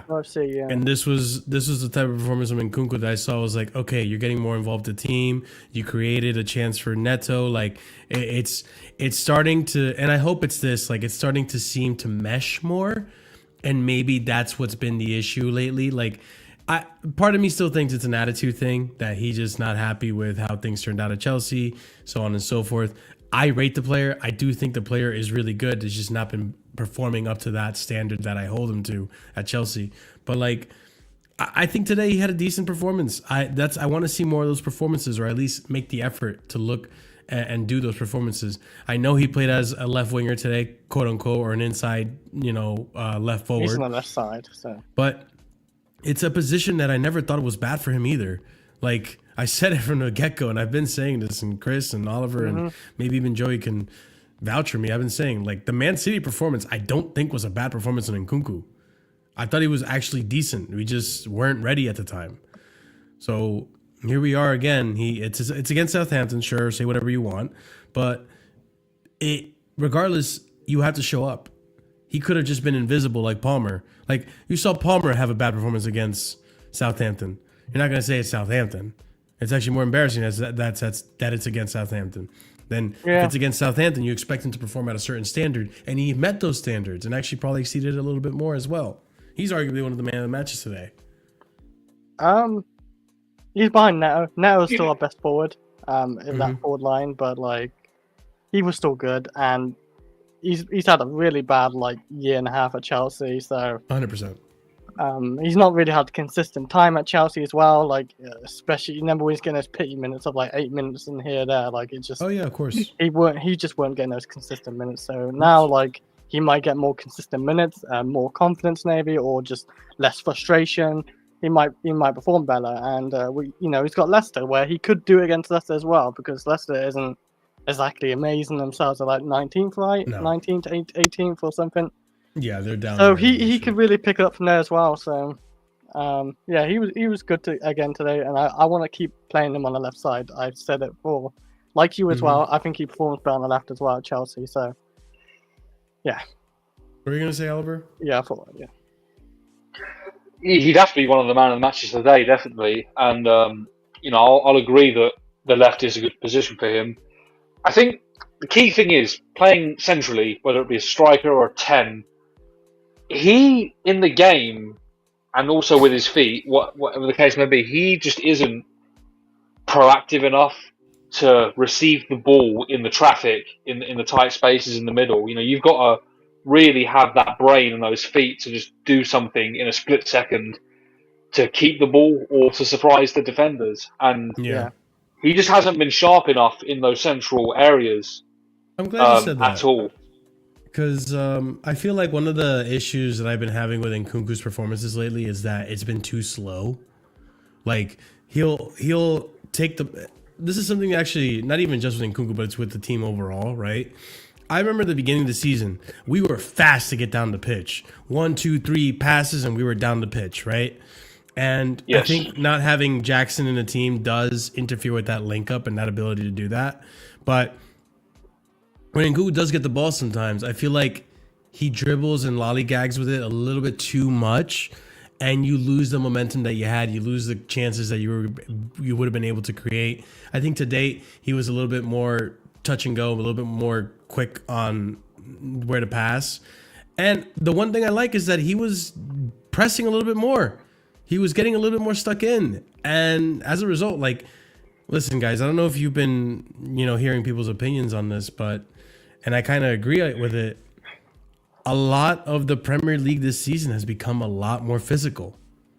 It's a lot more physical. It's a lot more about. The pace is a lot quicker too. It's a lot more about winning your chances versus who has the most possession and who has the nicest system.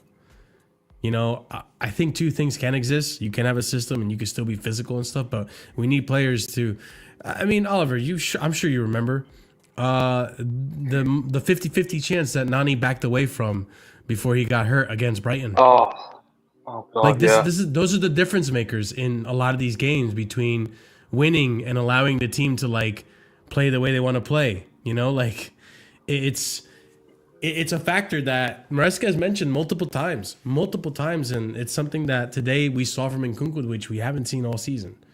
I feel like a lot of the season he's been kind of protecting himself, Well, the manager has said in many press conferences that he's built the team with that in mind. I think the reason he gave for why Palmer and Felix would never consistently start together. I know he said at one point that was the end goal, but here we are. He's now on loan. That was clearly a complete lie. But I think the reason given after that as to why they wouldn't play more often together is because of the balance. And you can't be lopsided on the attacking end and underload yourself on the defense when you're already bad defensively. I mean, not forgetting today because we did thankfully keep a clean sheet for the first time in about 3 months, but. Generally, we've been very poor. We've had. I think this is our 5th clean sheet in the Premier League this season. Yeah. Today. It's not. Yeah, it's not. Good, obviously, in over 25 games or what? So it's not good enough. Mm-hmm. And Adam, this is what I'm getting at, right? Like, that's the thing that I want to try to get down and figure out. And obviously, we'll have more information at the end of the season as to why it's been this way.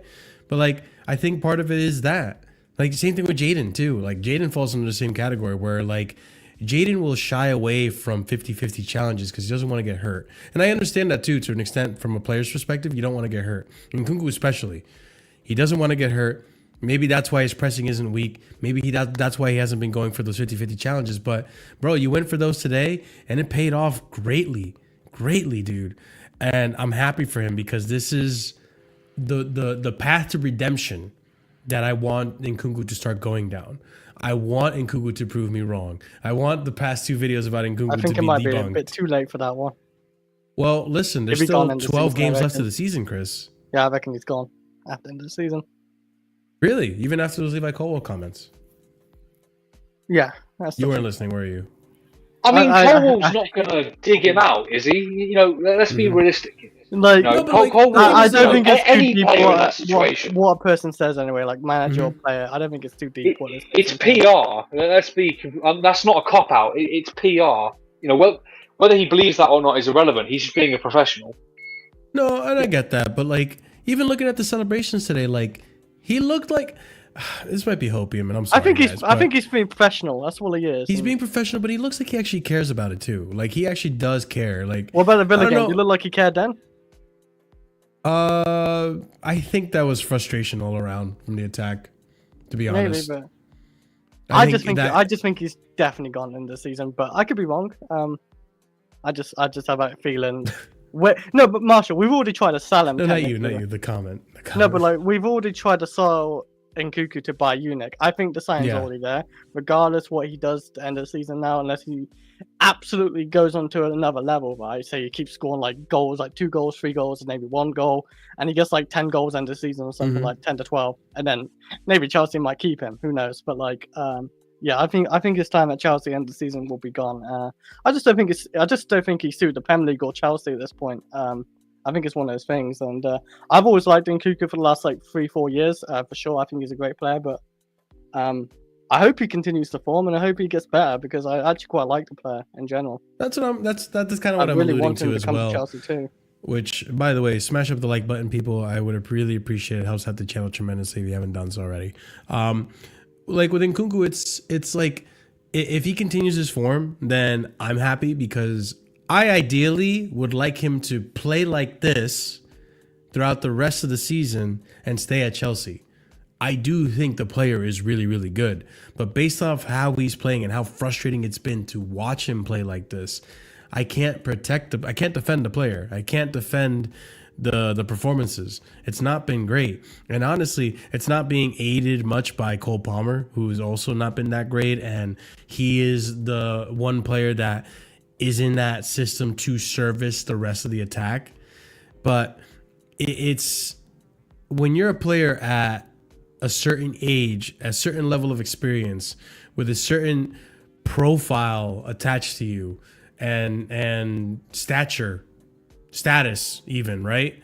You expect a certain level of consistency. Like Cucurella has been more consistent than him this season. Enzo Fernandez has been more consistent than him this season. Caicedo has been more consistent than him this season. And these players are younger than him. Oh, again, yeah, it's not about age, I think, in this situation. It's more about experience, but he is one of the experienced players in this team.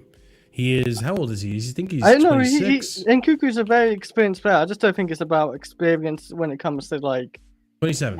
Him playing so badly. Like, I think there's a couple of things, like... But Chris, what I'm trying to allude to is that at 27, you should be able to provide more consistent performances. Yes, but like he's played always in the Bundesliga or the French league, and he's not really. I mean, he became a really good player in the Bundesliga, and we already had a player like that, Timo Werner, Kai Havertz, who was a good player in the Bundesliga, not worked out in the Premier League. Same with Nkunku. Same with Nkunku right now. The only player, like, obviously, like, is Haaland. It's the City boys, really. Haaland, KDB, and stuff like that. What's really hit off in the Premier League from the Bundesliga, but yeah, like. I just think it's something like maybe the Premier League just isn't right for him, or Chelsea, or both, and mix of maybe Maresca not really using him properly this season as well, like not using him enough, giving those minutes or just the Conference League minutes. Fucked. So I mean, he's getting it more now, but maybe it's gonna take time with it. I don't know. So might be too little, too late too. Yeah. Probably. No, I get what you're saying. There's an element of victim of circumstances, because I will keep reminding people, as much as there is things to criticise Nkunku on in terms of what he does on the pitch, the context of him being at Chelsea is that he was bought for Graham Potter, and that feels like eons ago right now. So he wasn't even bought for this manager or the manager before. He wasn't bought for Pochettino. So it's just one of those things where a better running of the club, where if we don't make those managerial mistakes, maybe he would be in an environment, or the environment would be suited more to him. But that's just not the case, and that's what we've got to improve on. Mm-hmm. Yeah, I can see what you're saying, Matt. But like today, even like I know the opposition is the opposition, but I saw a better performance today than I saw against Noah, where he had more G&A in that game, for example. Right? I saw a better performance today than I saw against Borough, where he had a hat trick. At the end of the day, it's not about the output for me; it's about the performances. And I think the one thing that we mentioned here, right, is that the bread and butter of this system is going for those 50-50s, going for those duels. That is why Moises Caicedo has been phenomenal this season. That's why Enzo Fernandez has stepped up as well, because in the beginning of the season, if you guys remember, Enzo and tackling were absolutely polar opposites. Like, he was tackling like a rabid dog. It was out of control. And it was like Gallagher's tackling pretty much. And he would lose the ball. He would expose us to a transition and stuff. It was just horrible. But once he started to get better at the tackling portion of the game, like winning those 50-50s, timing those runs better, you saw an overall better performance, and in the course of the season since that's happened. But listen, I'm hoping for the best for Nkunku. And hey, big up Robert, who joins us today as well. But yeah, I'm hoping for the best for Nkunku, because today was definitely a good performance that even despite the team, the opposition, again, we've seen Nkunku do hat tricks against Borough and not be anywhere near the same type of performance that we saw today. So I just hope it's a meshing thing. I hope he can continue the form, and maybe we can reevaluate whether he wants to stay at Chelsea or if he's worth keeping at the end of the season. I don't know if you agree, Robert. I mean, I hear your optimism as far as you want to keep him at the end of the season. Damn, I know where this is going. But I totally agree with you that he can give more, and I'm hoping that he can actually at least try harder. Congrats, Ed. I hope you had fun. Try harder and give us a bit more, because he can definitely give us more than he's doing now. He definitely got the quality for it, and you know, he just that maybe he's trying to preserve himself because he can already see a move away from the club, and he doesn't want to, you know, put himself at too much of a risk.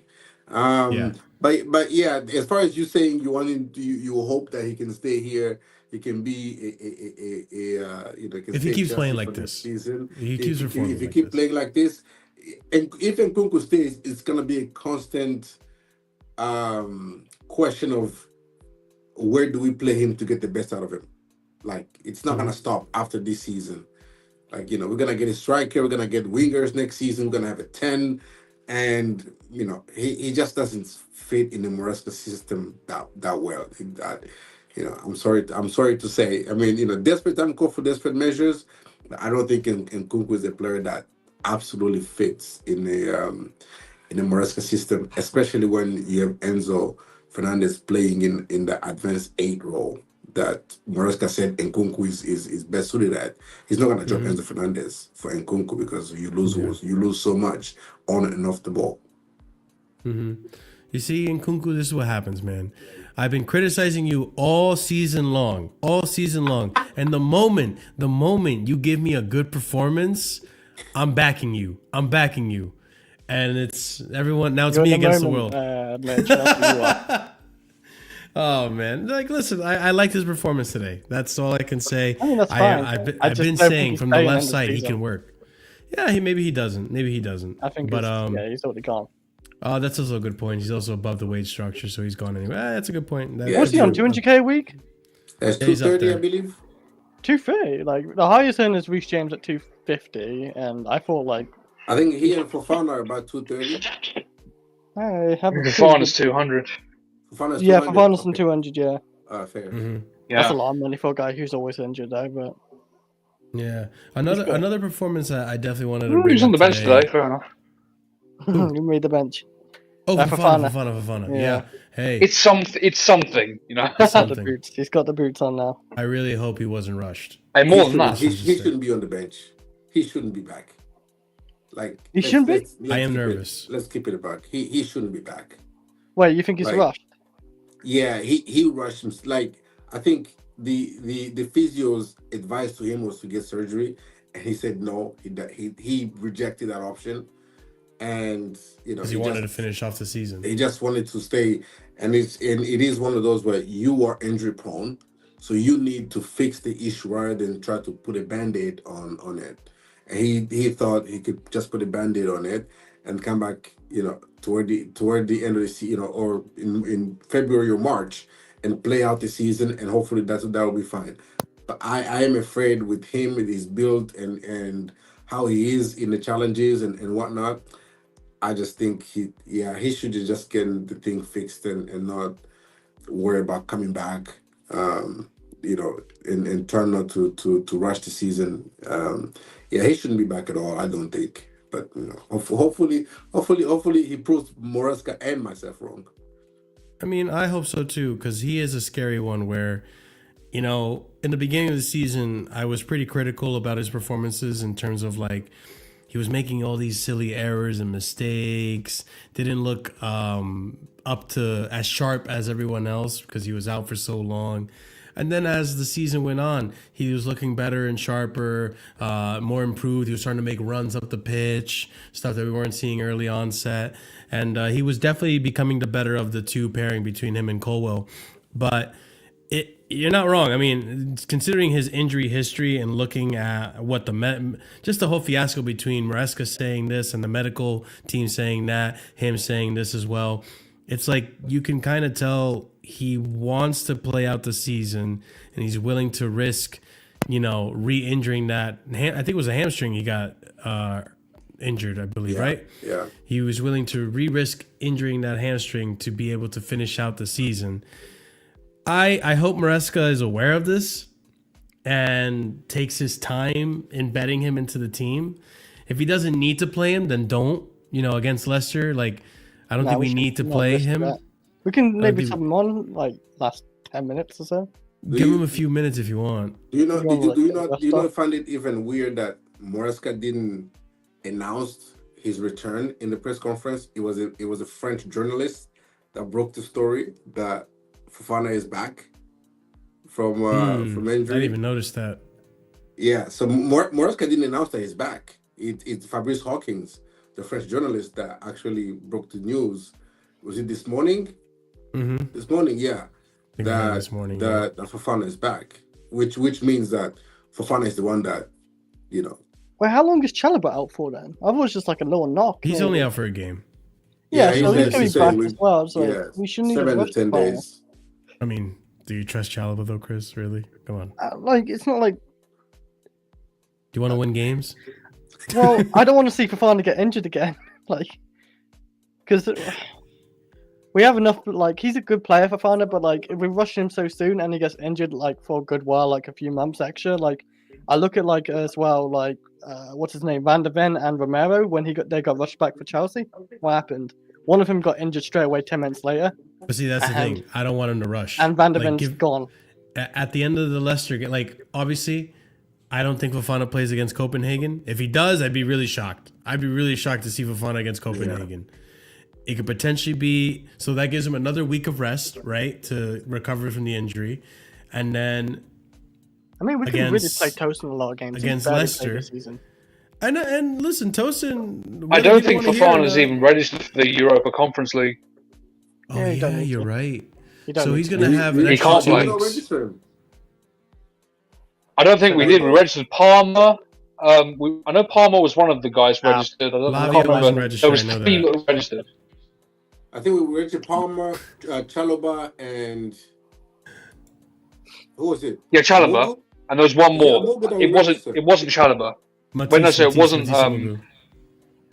maybe it definitely wasn't Fofana though. I think Fofana just got left. I don't think we registered Lavia, did we? No, we didn't. Lavia's gone anyway. No, we didn't. So it was. Don't think we did. It was Palmer, Chalobah, and Matsumungu are the 3 that we registered. Yep. So that's less of a headache for Fofana as well. So it gives him 2 weeks to prepare for a few minutes off the bench double check that against Leicester. Yeah, go ahead. But yeah, that's why I'm saying with the way he's going about this injury, he can get it fixed temporarily by resting it, obviously, and recovering it. But the real solution, the doctors, the medicals have told him, is you need to get surgery. Otherwise, you're just going to have a tear again in a few months' time. And so hopefully there's only a few. We're going to have these next 3 games. We're going to international break. And then there's 2 more months left of the season, pretty much. We got 4 games before the international break. Yeah. And so I think between that, the Conference League, the Premier League matches, I think if he's good to play and we slowly integrate him, he can finish off the season. And if he wants to do the operation in the summer, then by all means, go ahead and do that. I'd rather that. That's the way recommended. You can't do that with a hamstring, though. You can do that with like Enzo did with the hernia or something like that, but with a hamstring, bro. we did it with Reece James, the surgery with his hamstring. But with Reece James, it's a little bit different. It could be the same situation with Fofana, but Reece James was definitely needed. He was having too many issues for the last 2 years, and it kept breaking on him. It's definitely looking better this season, just a little bit better so far because he's played at least 200 more minutes from last season anyway. Yeah. So there's something there, and he's definitely got to play a few more games for sure. I think he's already equaled his league appearances from last season. He did, yeah. I'm just saying, that's good. Good for him. He's played an extra 200. He's played an extra 200 minutes from last season too, as well. Last season he played 420 minutes, and this season he's played 610 or something. Yeah, that's fair. So think he'll play against Copenhagen, or no? I hope not. Action Pong. James. We don't. I don't think so. I mean, it's that or Leicester. I mean, pick your I poison. want Leicester because That game, you never know what happened. They gave Arsenal a good game, I want, the better players for the... You know what? No, they should bench James because it's a 2-leg, so you could play him second leg if you need to. If I you hope need you don't to, need to. I hope you don't need to. I mean, no disrespect. You can't rule anything out. We lost to Ipswich, Marshall. Yeah, but it's not Copenhagen. Hopefully, well, Copenhagen actually went back to back and beat Man United. Yeah, Copenhagen are better than Ipswich. Yeah, they beat Man United, man. They came second in their table. Oh, shut up! No, we're not doing Man United. Wait. We can do about Ipswich, but not Man United. They came second in their group stage in the Champions League. Second, not third, not fourth. Manchester United had a goalkeeper that was sabotaging them the whole group stage. Hey, he was just learning the game. That's all. Oh man, another player that actually we haven't. I don't think anyone's brought this up, but he's been staying fit this season, and I know he's injury prone. Who? Pedro Neto, bro. I know why he's not getting injured. Why? Because he's not getting consistent games like at Wolves.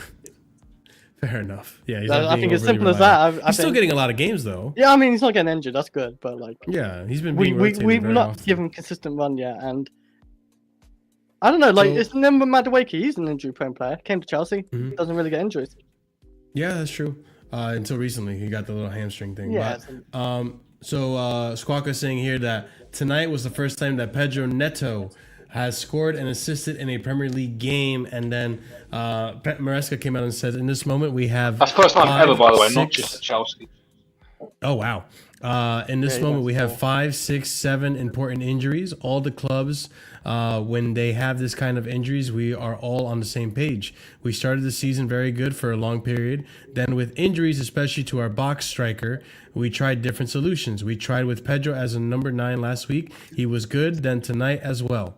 And I would agree. You know what? The one thing that Pedro does in that 9 position that Nkunku wasn't able to do is really cause a headache to the center backs. He likes to move his legs.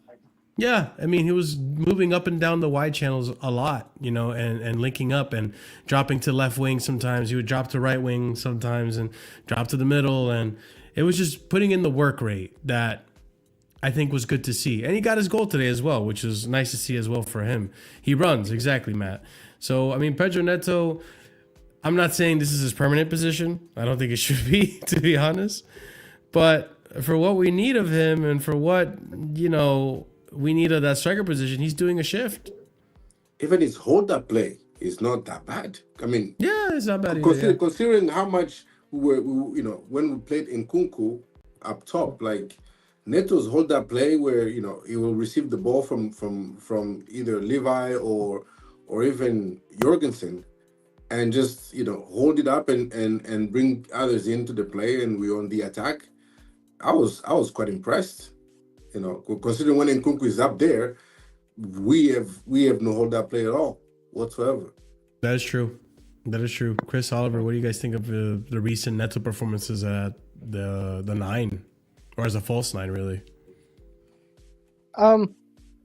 We don't have Jackson, obviously. Now we don't have Mark Yu.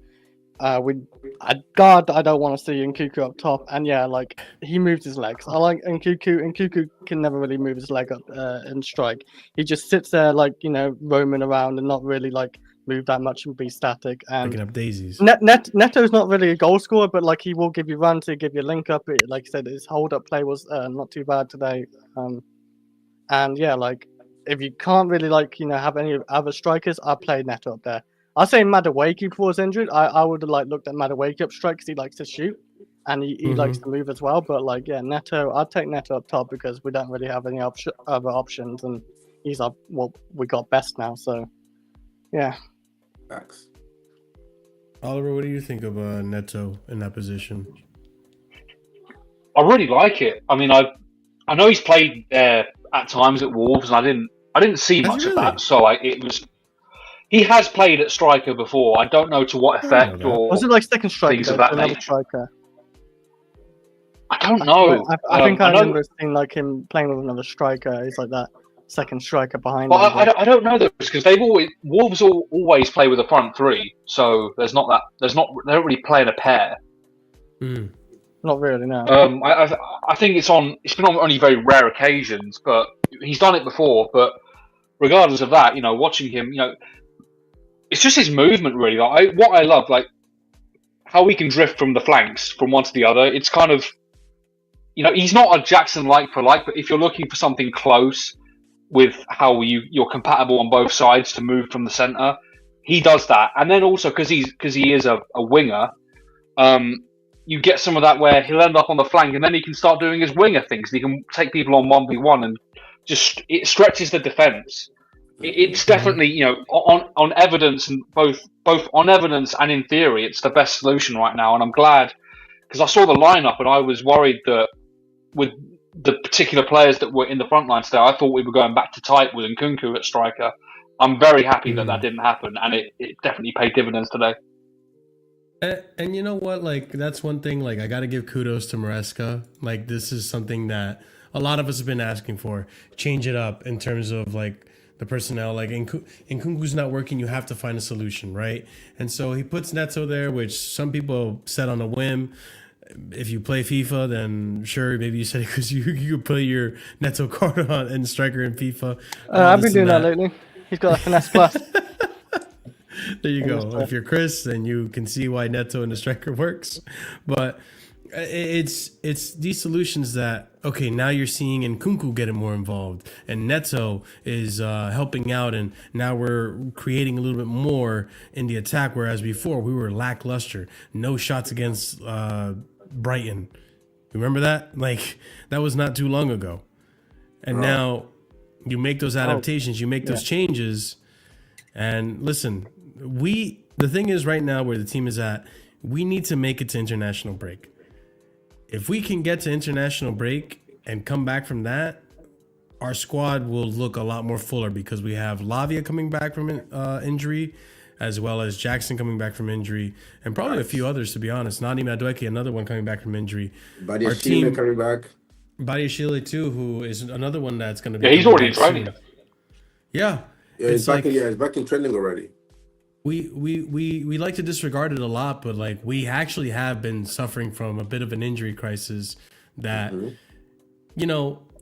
I'm not going to excuse it for the really bad performances because there is enough quality there to get performances going, but it does factor into why the performances haven't been nearly as good as they were early onset when everyone was fit.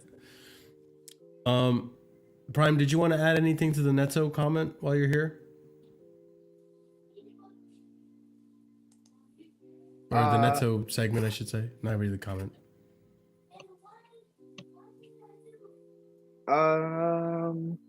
I like how Netto and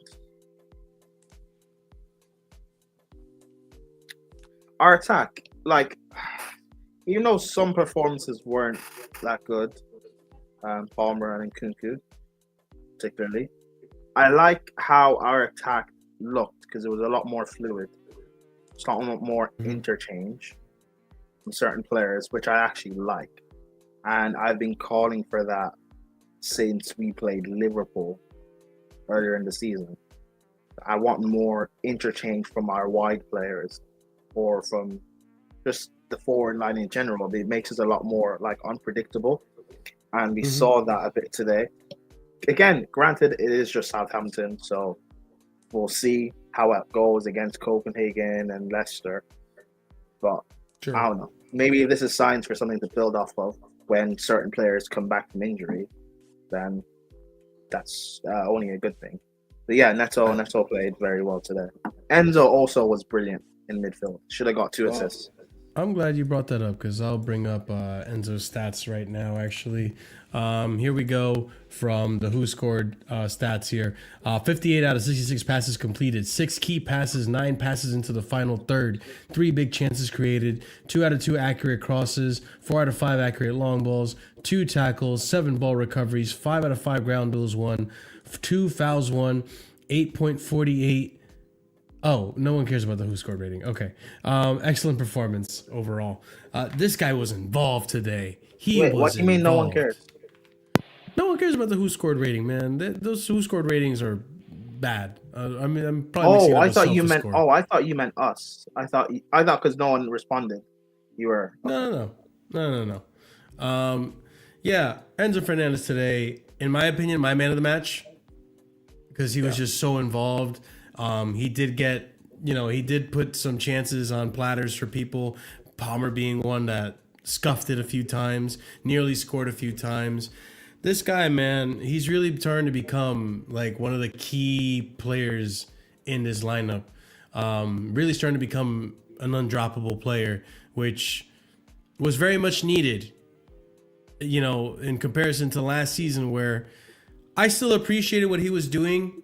And I understood his role and how involved he was, but obviously fans being fans were impatient, had agendas, so on and so forth. The controversy obviously didn't help with that. But like I said earlier in the season, don't do the apology stuff. All right. That's just words. Show it on the pitch.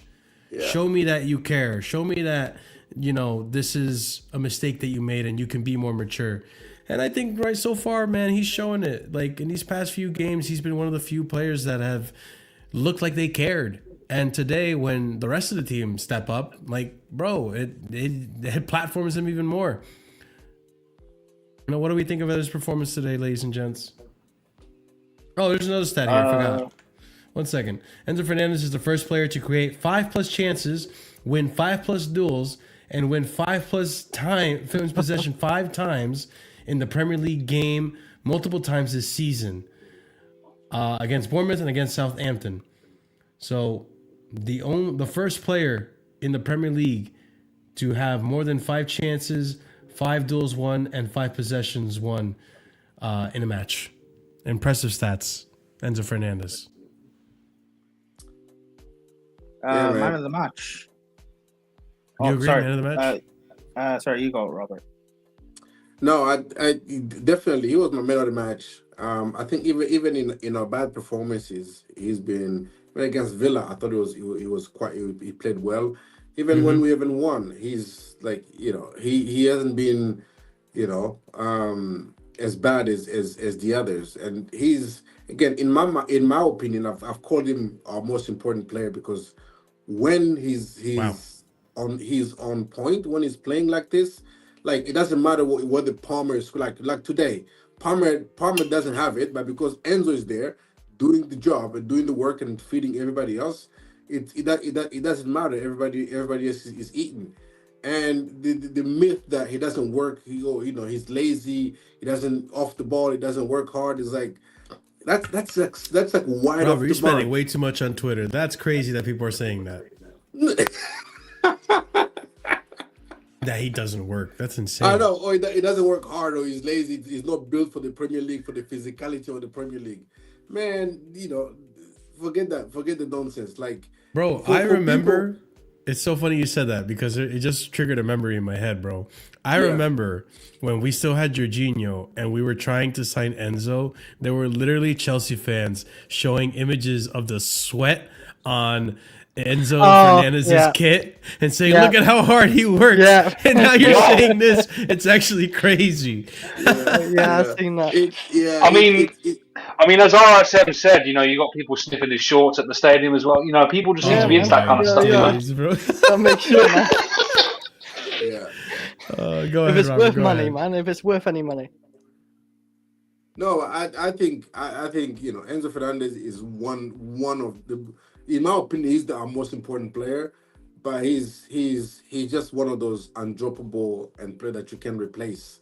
People we think, just get another midfielder in there. Like you saw also one of those passes was spreading to Cole Palmer, and like I love Lavia, but Lavia is not spraying the ball like that. Like that, Enzo, bro. You don't get that from midfield. There's a reason he was bought for £100 million or 100 million euros or whatever the case may be. So, hey, I love it when he balls out like this, and long may he continue. And bro, Enzo Fernandez, we keeping receipts, especially from Chelsea fans who think that, no, we should sell him, we should get rid of him. He's not built for the Premier League or whatnot, bro. Give Man City this midfield. Give Liverpool this midfield. Give Arsenal this midfield. Fuck.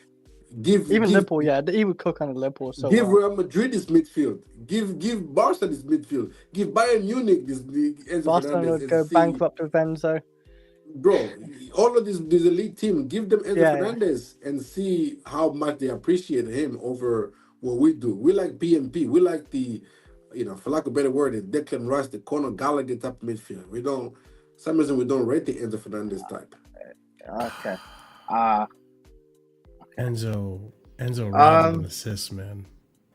Oh, Enzo. Okay. That's not. It's just one or two. That's not what. This is the one where I can't believe Cole was 1v1. Yeah, man. Cole puts that way like normally as well. It's crazy. We can we can talk about how well he did in this game, but like it's crazy if we're gonna start to overdo it. He had a very good game. He had a brilliant game today. I agree that he should have been man of the match, but he's not our most important player. I still don't really think he's built for the league, and I would still sell him. I still don't think he's as good as what people make him out to be for this league. Okay, fair. Well, we agree to disagree, man. I think he's definitely. I don't think he's been our most important player this season. It's been Caicedo for sure. I think he's been top 3 this season for us. Easily. I doubt he's not been top 3. He's only had a handful of quality games for us. Who would you put ahead of him this season? Yeah, who's in your top 3? Yeah, like this season was one. I know. Yeah. Like I put Caicedo. Oh, I know what you're gonna say. Who's gonna say? Well, actually, I think he's gonna say Palmer, Caicedo, Cucurella. No, Palmer's not. Okay, then who are your top 3 players for this season? Important. I don't really players. I don't really have a top 3. I think barring Caicedo and Cucurella, a lot of players have dipped in and out of form. I would say Enzo's been one of the ones consistent. If you would ask me, yeah, recently, Marshall, not the whole season. If you would ask me, if you'd asked me in December, I would have said Jackson in my top 3. But up now, lately, probably not. No, but Jackson has played a lot better this season than Enzo has. Overall, no. Yes, overall, Enzo for me, he's only had a handful of quality performances. I would still say you guys need to remember, we can praise the now, and that's fine. He's been good recently. He did get dropped in October or September, and that was justified. Ever since then, he was been unreal, though. We're assessing a whole season, Chris. Caicedo and Cucurella over a whole season have been our best players. I'm not saying he's number 1 now. I'm not saying he's been number 1 now. I'm saying top 3. He's not been unreal. You're exaggerating. He's not been unreal. Chelsea fans get deluded about Enzo Fernandez. Again, he's had unreal games, but not. He's only had a handful of those unreal games as well.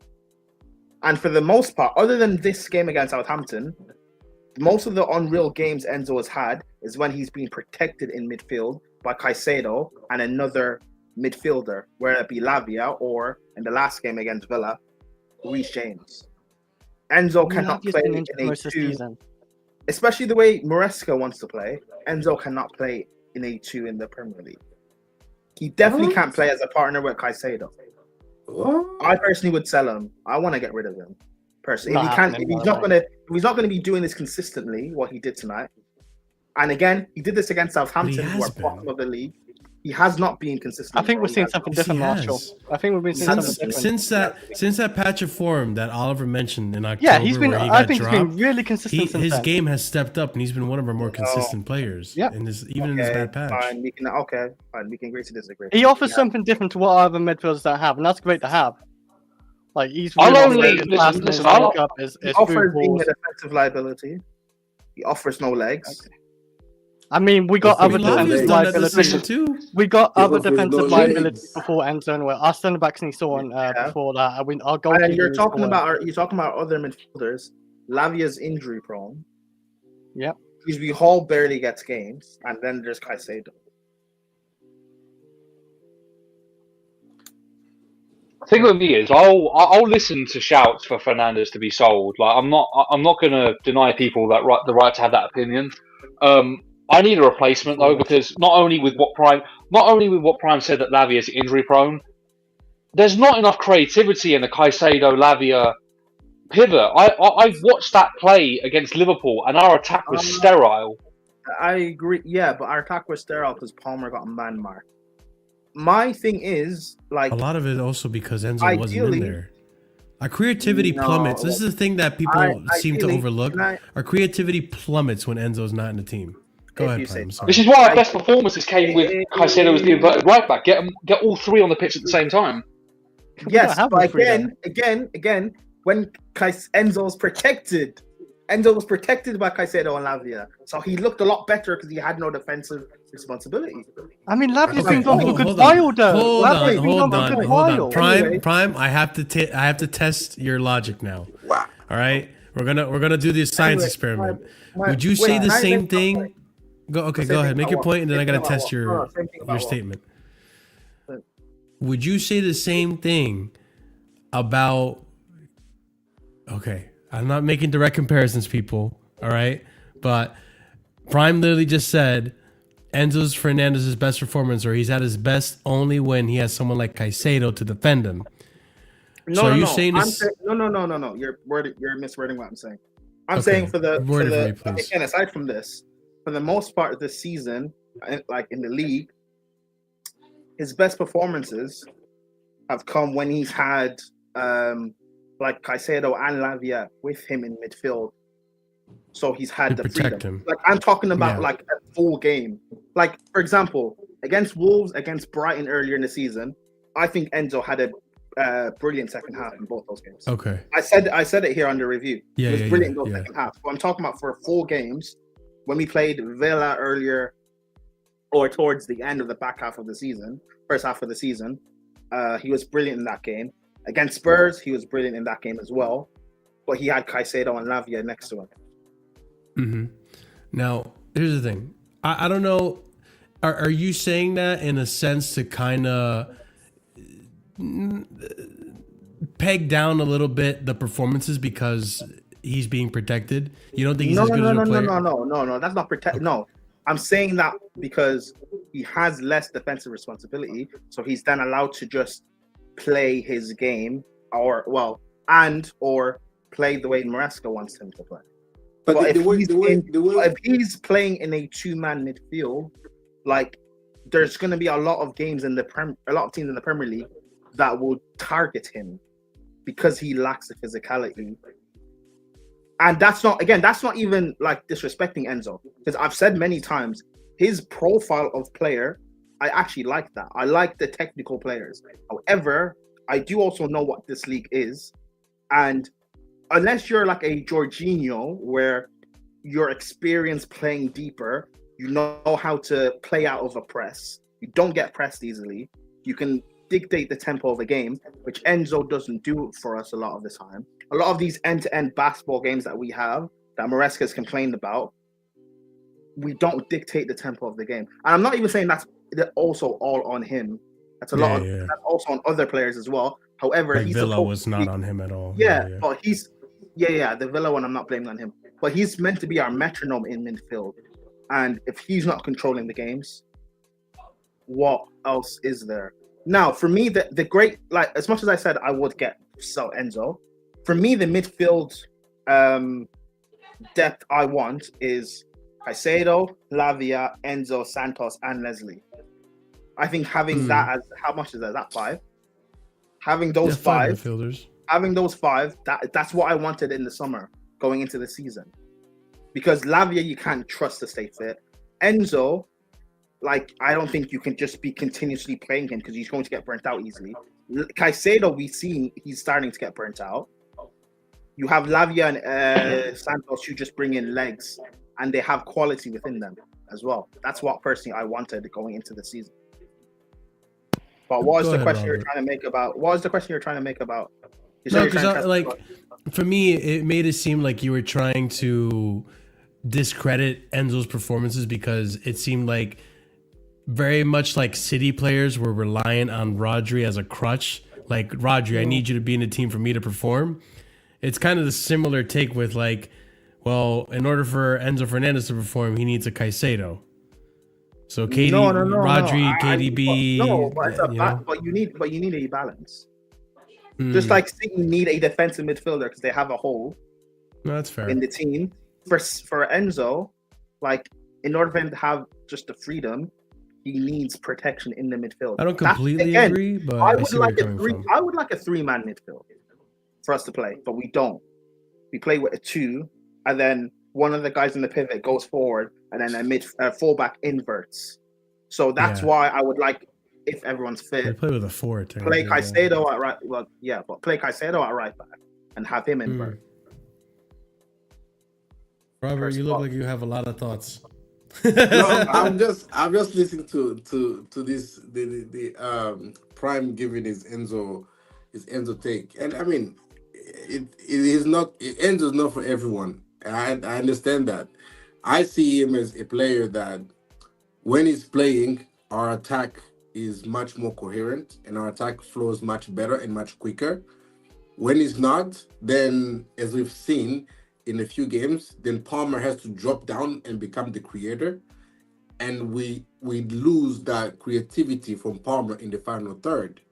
I mean, we had it against Newcastle, and Palmer was able to drop down and create that counter attack for Netto that's created for Jackson, and we beat that was happening earlier in the season, where because I remember talking about how there were games earlier in the season, or I guess in the midpoint of the season, where Palmer kept dropping deep to receive the ball. And people were saying, why is Palmer picking the ball off the center backs? You know why he kept doing that? Because the guy who's supposed to be controlling the tempo of the game, Enzo, wasn't doing that. Like the game Enzo had today, right? The game Enzo had today is the Enzo Fernandez I want, where he's all action everywhere, controlling every phase of our play. That's what I want from Enzo. But you saw him dropping deep to collect the ball off the center backs, and you also saw him affecting play further forward. That's what I want from Enzo. Yeah, but you if asking that from any midfield, it's you are that, to me that's a pipe dream to say, you know what, not only control the midfield and the tempo of the game, but also step forward and control the creativity in the final third. Then you're asking. I don't think it is a pipe dream. Enzo should be controlling our midfield. No, the only reason why he was so much doing so much in the final third is Palmer was just anonymous.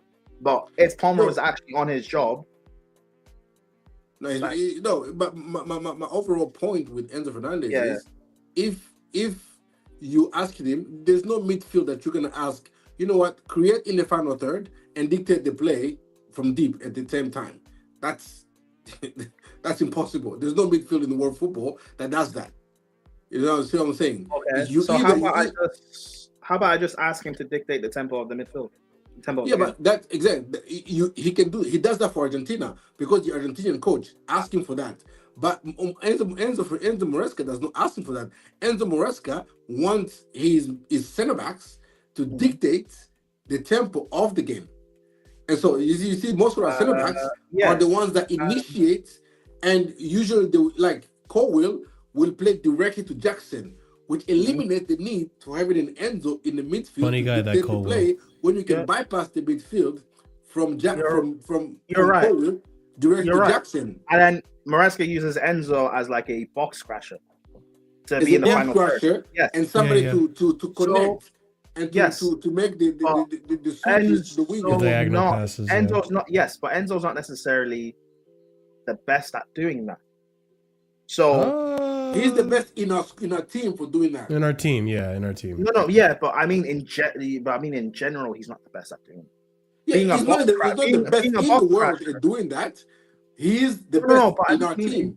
No, I know in our team, but I mean in general, he's not the best. He's not the best at being a box crasher.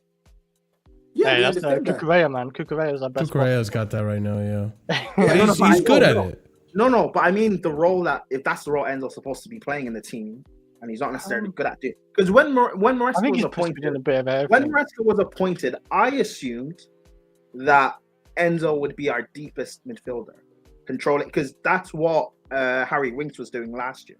That he would be our deepest midfielder, controlling our tempo, and then you would have Caicedo or Lavia playing the Ndidi role, being a bit more further. Remember in preseason that game, I think Leslie came on actually, where Leslie, you know that goal Leslie scored, Was that Inter? I think. Yeah, I guess I Inter. think so, where he was further forward. But essentially, playing that like a box role, crashing. Yeah. Where you're, but I thought Caicedo or Lavia would be doing that, and Enzo would be sitting deeper. Yeah, but he didn't have center backs at Leicester who were so competent on the ball. He did. He had face and And Face and Vestergaard are not good on the ball. No. But for the championship, they were. Well, I mean, we can say for the championship they were maybe, but it made sense to build through Harry Winks, rather than Ndidi would have been the other option. What's that? Yeah. Ndidi, exactly. Yeah. But in our case, you have Colwill who's competent on the ball.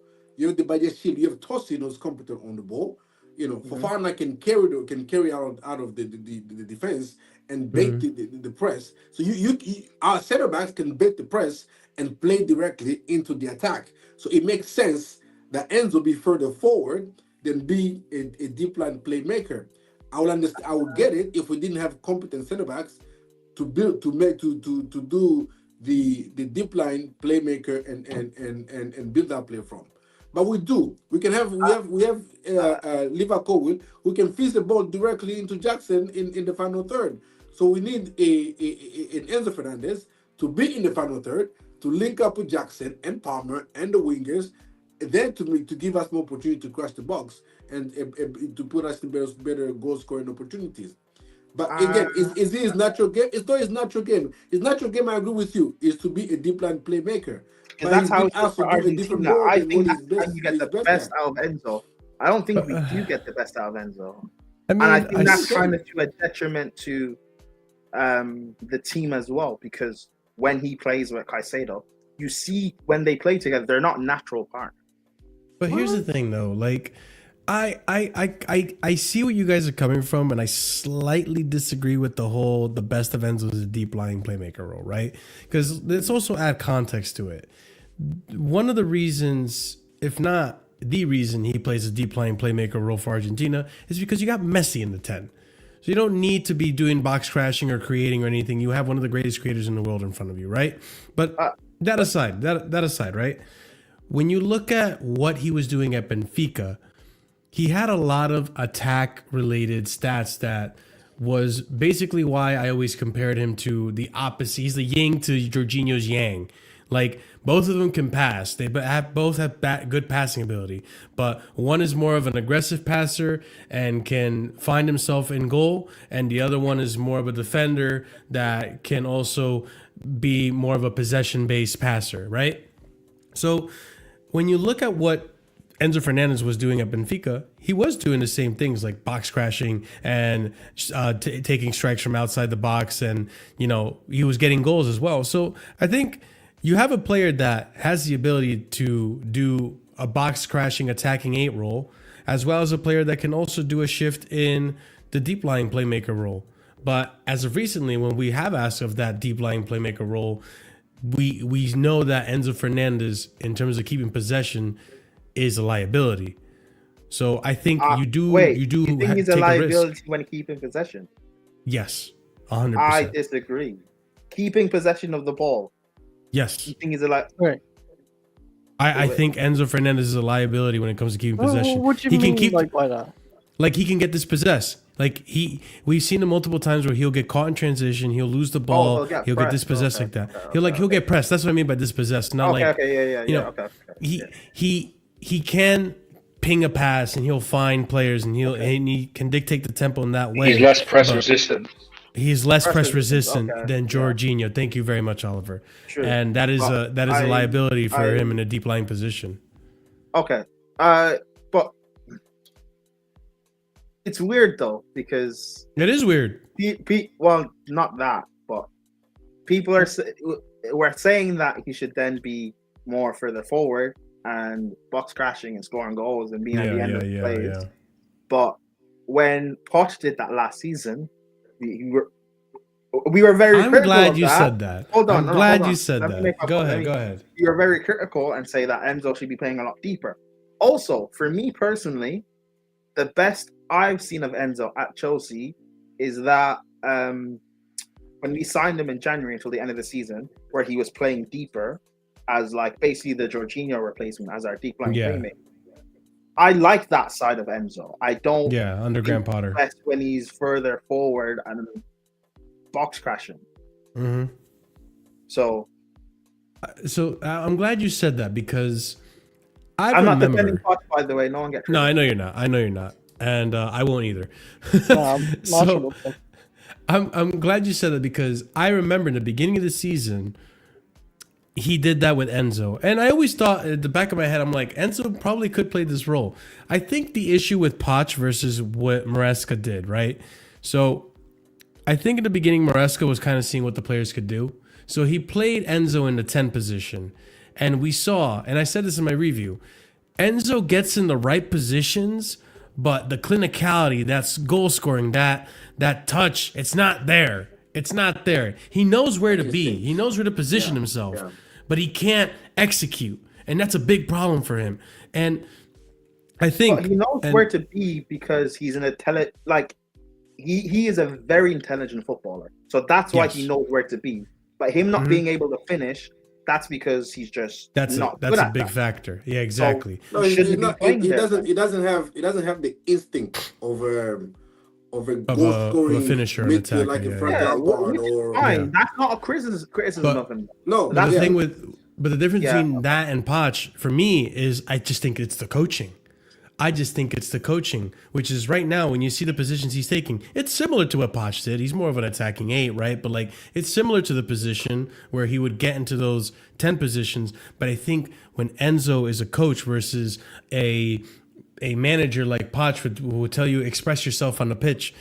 Like, yeah, Enzo can express himself on the pitch, but when he gets the ball, how do you react? Like, I think to an extent you gotta give Maresca credit to the coaching that he's done to be able to tell Enzo, like, this is when I think you should shoot. This is when I think you should crash the box. You know, like, this is something you do when you do this. This is what happens to the rest of the defense. The transition gets caught. So I think it's also education and being smarter about when he does it that makes it more effective this season versus last season. I don't know if you guys. For me, the biggest thing is the team around him as well, because we all remember like the big problem with Enzo going forward last season was that Caicedo was on an island. Well, you know, Poch never used inverted fullbacks until after Enzo went out for surgery. That's very true. And now we see that with Maresca, where he is now using inverted fullbacks with Enzo in the team, that you can just put Cucurella next to Caicedo, and then you've got 2 men defending the space instead of 1. So it's just basic moving pieces. You know, Poch didn't do that. The game I'm trying to find, and again, fine. The opposition maybe necessarily isn't the best, but I'm trying to use this as an example because he hasn't played this role much under Maresca. Do you guys remember the Conference League game we played against Noah? And again, I know it's Noah, it's for opposition. I get that, but the way he played. Why are you looking at me like that, Marco? No, it's just funny because I just mentioned Noah before when it comes to judging Nkunku then versus this game. No, I know. I'm not, but I'm talking about the role he was playing.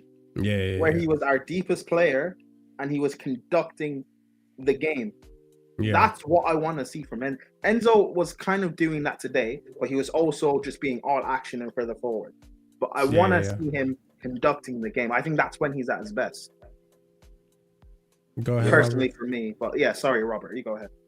No, I think for Enzo Fernandez, even said it, I think this morning there's some quotes from him saying that he appreciated the coaching of Maresca. He's improved him in the role that he is there to learn this role. I mean, last season wasn't it Gallagher as a number 10 for us most of the season? Yeah. And he was 10. He was operating with Gallagher as a 10, and now with Cole Palmer. I remember those days. There's different level of quality. Yeah, but I mean, between the parts of it, like parts of the season, Enzo was the 10 and Gallagher was playing in the pivot with Caicedo. Parts was Enzo the 10 and Gallagher. Even still, you're playing with Gallagher, the quality is just not the same on the ball. No, I know. Like I know. Those snap passes, the quick passes. you know, obviously you can trust Gallagher to have the legs to be better out of possession, but in possession, you know, it's like even with Cucurella inverting, you trust Cucurella quality on the ball over Gallagher's, you know, and it was just different. And I think in this case, you have just better technique, you know, people with higher technical ability than we had last season in the team overall. And I think, you know, the good thing that I think this discussion is here is like we have a player who can do both. He can be a deep line playmaker and be elite at it, and now he's becoming really good at being an advanced 8 in a box crusher. Like this is the profile that, like, we bought him as a deep line playmaker, and now we've got this season we've come to realize, oh, he can be quite effective as a final third player as well. So, you know, even more of a reason why the idea of selling him sounds wild to me, considering the improvement he's made, and we knowing that he is a deep line playmaker, and when or if played is a deep line playmaker, he's absolutely incredible at doing that, because we've seen it multiple times at the highest of the highest levels. He almost scored multiple times today too. I'll also say, like, there was that cross. He nearly scored exactly how he scored against Villa, where like he crashed into the box, Netto crossed it, and it was just like if Enzo had just paced himself a little bit faster, he probably would have gotten to it, and we would have been up by another goal. So I think this is a really insightful conversation on Enzo. Yeah, absolutely. Fernandez. You see a midfielder of this profile who can be both a creative midfielder in the final third and a box crusher and a deep line playmaker. Yeah, they're not around very many, bro. And they're not around. I can only think of one example of that personally. Gundogan. That's the only example I can think of, like, recently. Yeah, prime Gundo. Yeah. Exactly, prime Gundogan. Yes. Yeah, you heard it here, folks. Gundogan is equal to Enzo Fernandez. Let's see. I mean, I also and Gundogan took many years to master that. By the way, I just want to add. I still have a problem also with Enzo's, like, consistency as well in terms of how he performs.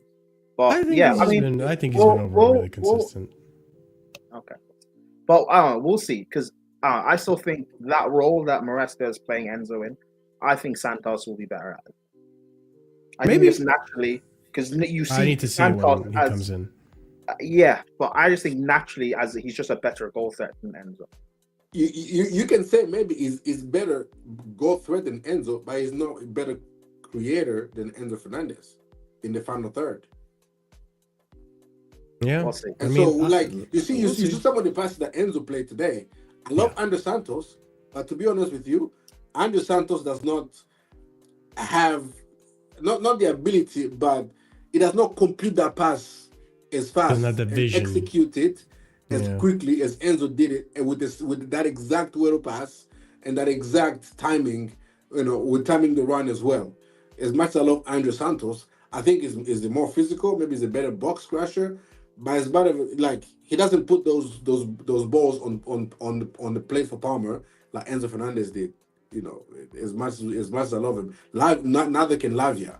As much as I love Lavia, you know, again, this is a unique profile that we have in this player, and I think he's a player that we need to kind of appreciate more rather than criticize more. Hey, I don't think he's like our most important player. I think that role goes to Caicedo for me. But I do think he is, and what started this conversation is, I do think he is becoming a key player. I know Prime doesn't agree, but I think he is becoming a key player for this team, much like Caicedo is a key player and Cucurella is a key player. Speaking of key players, Mati Samugu. What do we think of that performance? That cameo. What performance? Brilliant. Ballon d'Or winner right there. My baller. Future Ballon d'Or winner, Matisse Marshall, no one cares about Amazon, man. Matisse Amazon. Oh man. Listen, I was excited to see the player perform. You can see the anxiousness in him. Like he was itching to get on the ball. Like he took the ball from Palmer, and Palmer's like, "What are you doing? What are you doing? I'm Cole Palmer. Mind the gap." Oh man, listen, I like. I was laughing at when he got body checked for the first time. It's like, yeah, welcome to the Premier League. Yeah, son. welcome to the Prem. Yeah, exactly. Yeah, but I mean, I thought he had a neat few passes here and there. Obviously, he's still. You could tell he's raw. He's learning the system. He's learning his positioning. He was running all over the pitch, kind of like making himself available. He would do. He did a nice little run to the attack after he laid it off, so he was ready to be an attacking option. So the footballing mind is there. It's just he needs to adapt to the Prem. Yeah, he was nervous. He was nervous for sure. You know, making your debut at your new club against the mighty Southampton. against the elite Southampton, and you come on. We were up 4-0. It was just about you trying to showcase your talent and do. Your manager the manager gives you a little bit of a freedom to kind of be out there and express yourself a little bit because the game is no longer in jeopardy. And he was trying to just express himself, taking the ball from Corp, trying to take the ball from Corp and be like, hey, bro, let me show people that I can carry the ball or pass the ball. Like his first touch was a nervous touch and it was too heavy and all that. So, but he's, I think it's gonna be just fine. I would like to see him for the next couple Conference League games, which I'm hoping. I hope I see him playing for Copenhagen. Yeah, I'm hoping we go in first half 3-0, and we bring on the young players again. Yeah, no, I like that we did that today. Also, like I got a big up to Tariq George because today he stepped up in a role. He stepped up in a role today that's not familiar to him. He played the striker when he came on for Netto. And he nearly scored as well. Like he looked sharp and he looks like he's up for it. He got an assist for Cucurella's goal, which is good for him and his confidence. And I think all of us were kind of cheering him on. We wanted to see him improve. And I think he's matured this season as well. When you look at how he started off against Servette, right? And then where he's at now, like you can tell the player's improving. He's making more of an impact in games, and he's being a little bit more intelligent as well with how he, dribbles and takes on his man. I'm liking what I'm seeing with Tariq George so far. What about the rest of you guys? The thing that impressed me the most about him is off the ball. I wasn't impressed with him off the ball at the beginning of the season. With the kind of lazy tracking back and all that. But today his pressing was good, was excellent. It was working hard off the ball. And I was like, see, this comes from training. Instead of people just calling, oh no, just play Tariq George. Like, no. He needs to learn what he needs to do once he gets on the pitch. Not just on the ball, but off the ball as well. It needs to be up to par in order to come into the game. Even if it's while we're 4-0 up against Southampton, you need to still be able to impact the game positively. When you come on to make a name for yourself. Yeah, 100%. What do the rest of you guys think? Marshall, you remember how I was critical of Tariq George earlier in the season in these conference games? Yeah, me too. And how I kept you weren't, because I was saying that what do you mean? This guy don't be your fault, Marshall. I was saying how this guy is playing it way too safe and he's not taking risks. As a winger, as a forward, you need to take risk and try things. And people were telling me that, no, I'm wrong. I'm being critical. He's just a kid. Today, he came on. He was a threat. He became a man. No, he didn't. He came on. He was a threat, and he affected the game. What was the last game he also played in as well? It was the Brighton game. He came on? Oh, it was Brighton. Yeah. Brighton when he took on Tariq Lamptey. Yes, he came on. Again, affected the game. That's 2 good performances now. Yeah. And I like, again, like, do I think the guy's anything special? No. I still stand by. I don't think he's much better than Cho when he broke through. No, because you also disagreed with me when I said that. Don't be a problem. I don't think he's anything better than Cho when he broke through. However, he's showing the fight for this club, which is why I'm like that. Yeah. While we're going through this rough patch, give some of these young players more of an opportunity. I'm not a Cobham guy. I'm not a youth player advocate. However, with these injuries that we have, why not? That's why I didn't like when Maresca, before the Villa game, was talking about how, George, he's not ready, whatever, just downplaying him and taking away his confidence. That's not a good thing. You need these young players, like, feeling confident and feeling like you trust them to play. He had a good impact today. Will he play against Copenhagen? Probably not, because we need to go through. However, against Leicester, give him minutes. Let him play. Or even against Copenhagen. He won't play. He's not going to start against Copenhagen. Not start, but give him minutes off the bench. bench. Yeah, off the bench. Yes. Yeah. What were you saying, Robert? I'm sorry. I thought you were saying something. No, I was just saying I don't think he's gonna start or play that many minutes against Copenhagen unless we have a scoreline like this again. Yeah. I think it's gonna be or like Brighton, we're losing 3-0. It's like, okay, might as well just bring him on. I think it's one of like slowly embedding him into the team without having too much pressure on his shoulder to come and be the game changer, especially with how the Stamford Bridge crowd is these days. Mess around, they start booing the kid, and because next time Tariq George scores the goal, start shushing the crowd and stuff Bridge as well. So it's good. Bring him on with a little bit of when there's no jeopardy in the game. Let him express himself, build up his confidence and whatnot, and then maybe you can he gets more confident as the season progresses, and you use him in one game, one real game, gets a real start toward the end of the season when his confidence is built up. But as of now, the games are too important for him to start to feature, unless we beat Copenhagen 6-0 and then the return leg is at home at Stamford Bridge with 6-0 up. Play Tariq George, sure.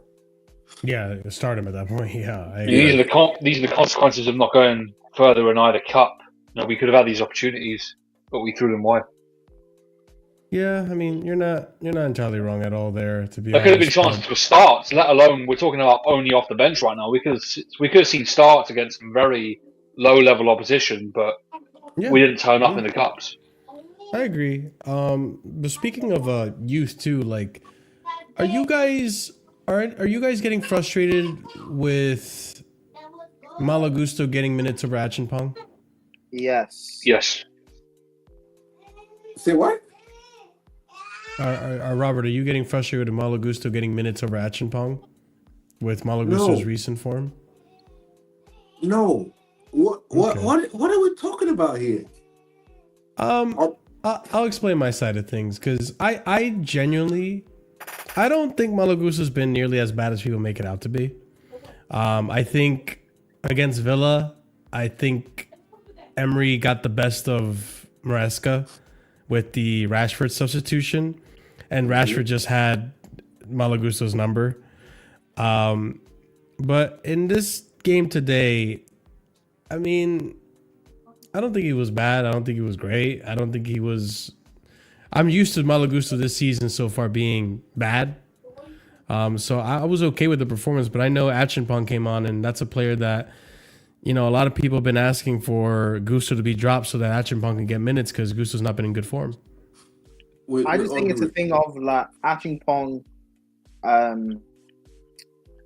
He signed the contract, he played a few games, and then Reece came back from injury, and we haven't seen him play again. I think that's the problem. Especially with the games Gusto's played. I kind of agree with you. He hasn't been necessarily dog awful every single game. You can see he's trying. Had good games. Yeah. However, there's been certain games where he hasn't played that well, or there's been games where he hasn't needed to necessarily play, either start at all, or just because of how bad he had been leading up to it, or play the full game. Acheampong getting minutes today, he could have got minutes against Villa the last game. He definitely should have got minutes against Villa, because the way Gusto was playing, Gusto should have been taken off at 60 minutes. Or even arguably at half-time. This is Gusto in the first half. We played better in the first half, attacking-wise, because Gusto was overlapping and being quite effective at it. And his pace was causing Villa trouble. And he was also coming back and defending Ramsey all first half long. Now, to Emery's credit, he brought on Rashford because he realized Ramsey wasn't getting past Malo Gusto at all. At that point, Malo Gusto had been asked to do too much attacking wise and defensively that his legs were gone. Like if you decide to bring on a champion at that point, actually he gets cooked by Rashford even more. Like today against Southampton, we are undervaluing the performance that Gusto put in today defensively. Remember that kid, the Southampton left winger? Kyle Walker. No, Do we forget what he did to Lenny Euro? How much he cooked Lenny Euro when they played against United? Oh yeah, I forgot about that. Like Lenny Euro couldn't live with this guy, and Gusto didn't do anything extravagant bar that tackle, that last minute tackle in the box, but he just literally kept him quiet, and that to me is a sign of a smart defender. Like I don't need to do much. I just need to be good positionally, and I need to be disciplined, which Gusto was, because he doesn't do anything extravagant. He doesn't do anything crazy that people start underplaying his defensive work. I think it's been incredible. He's been quite good defensively. And Acheampong, decent player. I don't think he's ready. Like, to me, next season he should go on loan in the championship somewhere. Play a full season in the championship. Whether it's a right back, whether it's at the right centre back, go to the championship and play a full season before you get, like, we played him that first game. He was okay. And then we played him against Bournemouth. He got cooked by Semedo. Right? And everybody forget all of a sudden. People are like, you know what? He's still a kid, blah, blah, blah. Semenyo got the best of him, whatever the case may be. And now, all of a sudden, we want to bring Joshua Acheampong back. I think he's got potential. I think he's a talented young kid, but I just think we're trying to think of too much of Joshua Acheampong. We're crying out for experience and want to drop a 21-year-old or a 22-year-old right back for an 18-year-old right back. You see what I'm saying? It doesn't make any sense to me. I think people are using Gusto as a scapegoat nowadays and want to blame him everything for actually appreciating what he's doing currently in for our team. Scott.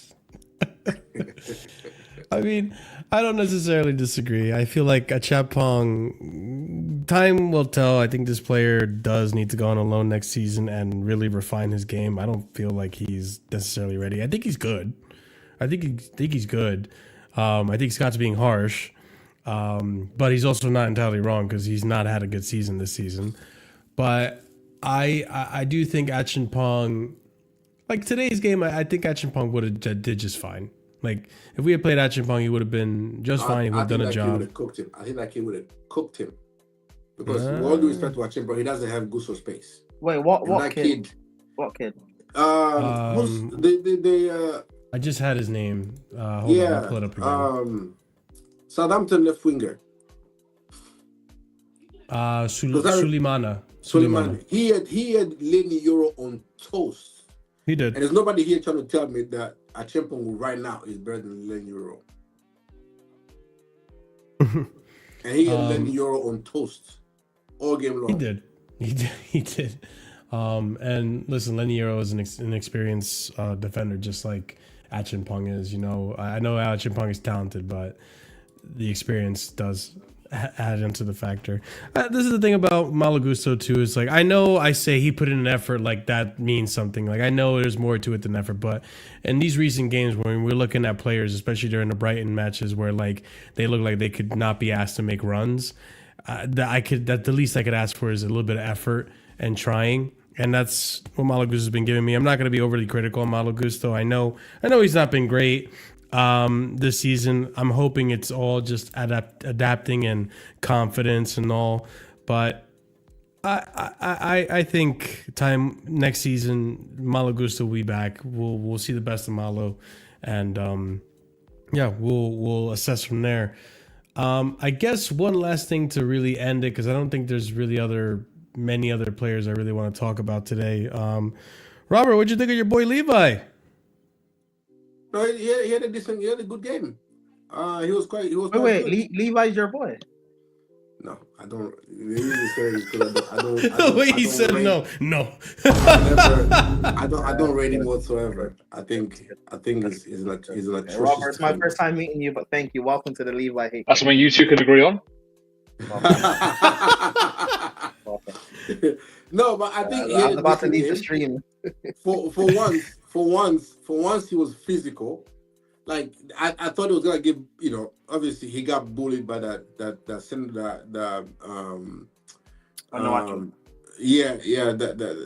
forward that they had a few times. But there was one time where he bodied him. I was like, oh, okay, that's different. I don't see that very much. And then on the corner, he actually attacked the ball, remained strong on his feet, and attacked the ball, trying to score.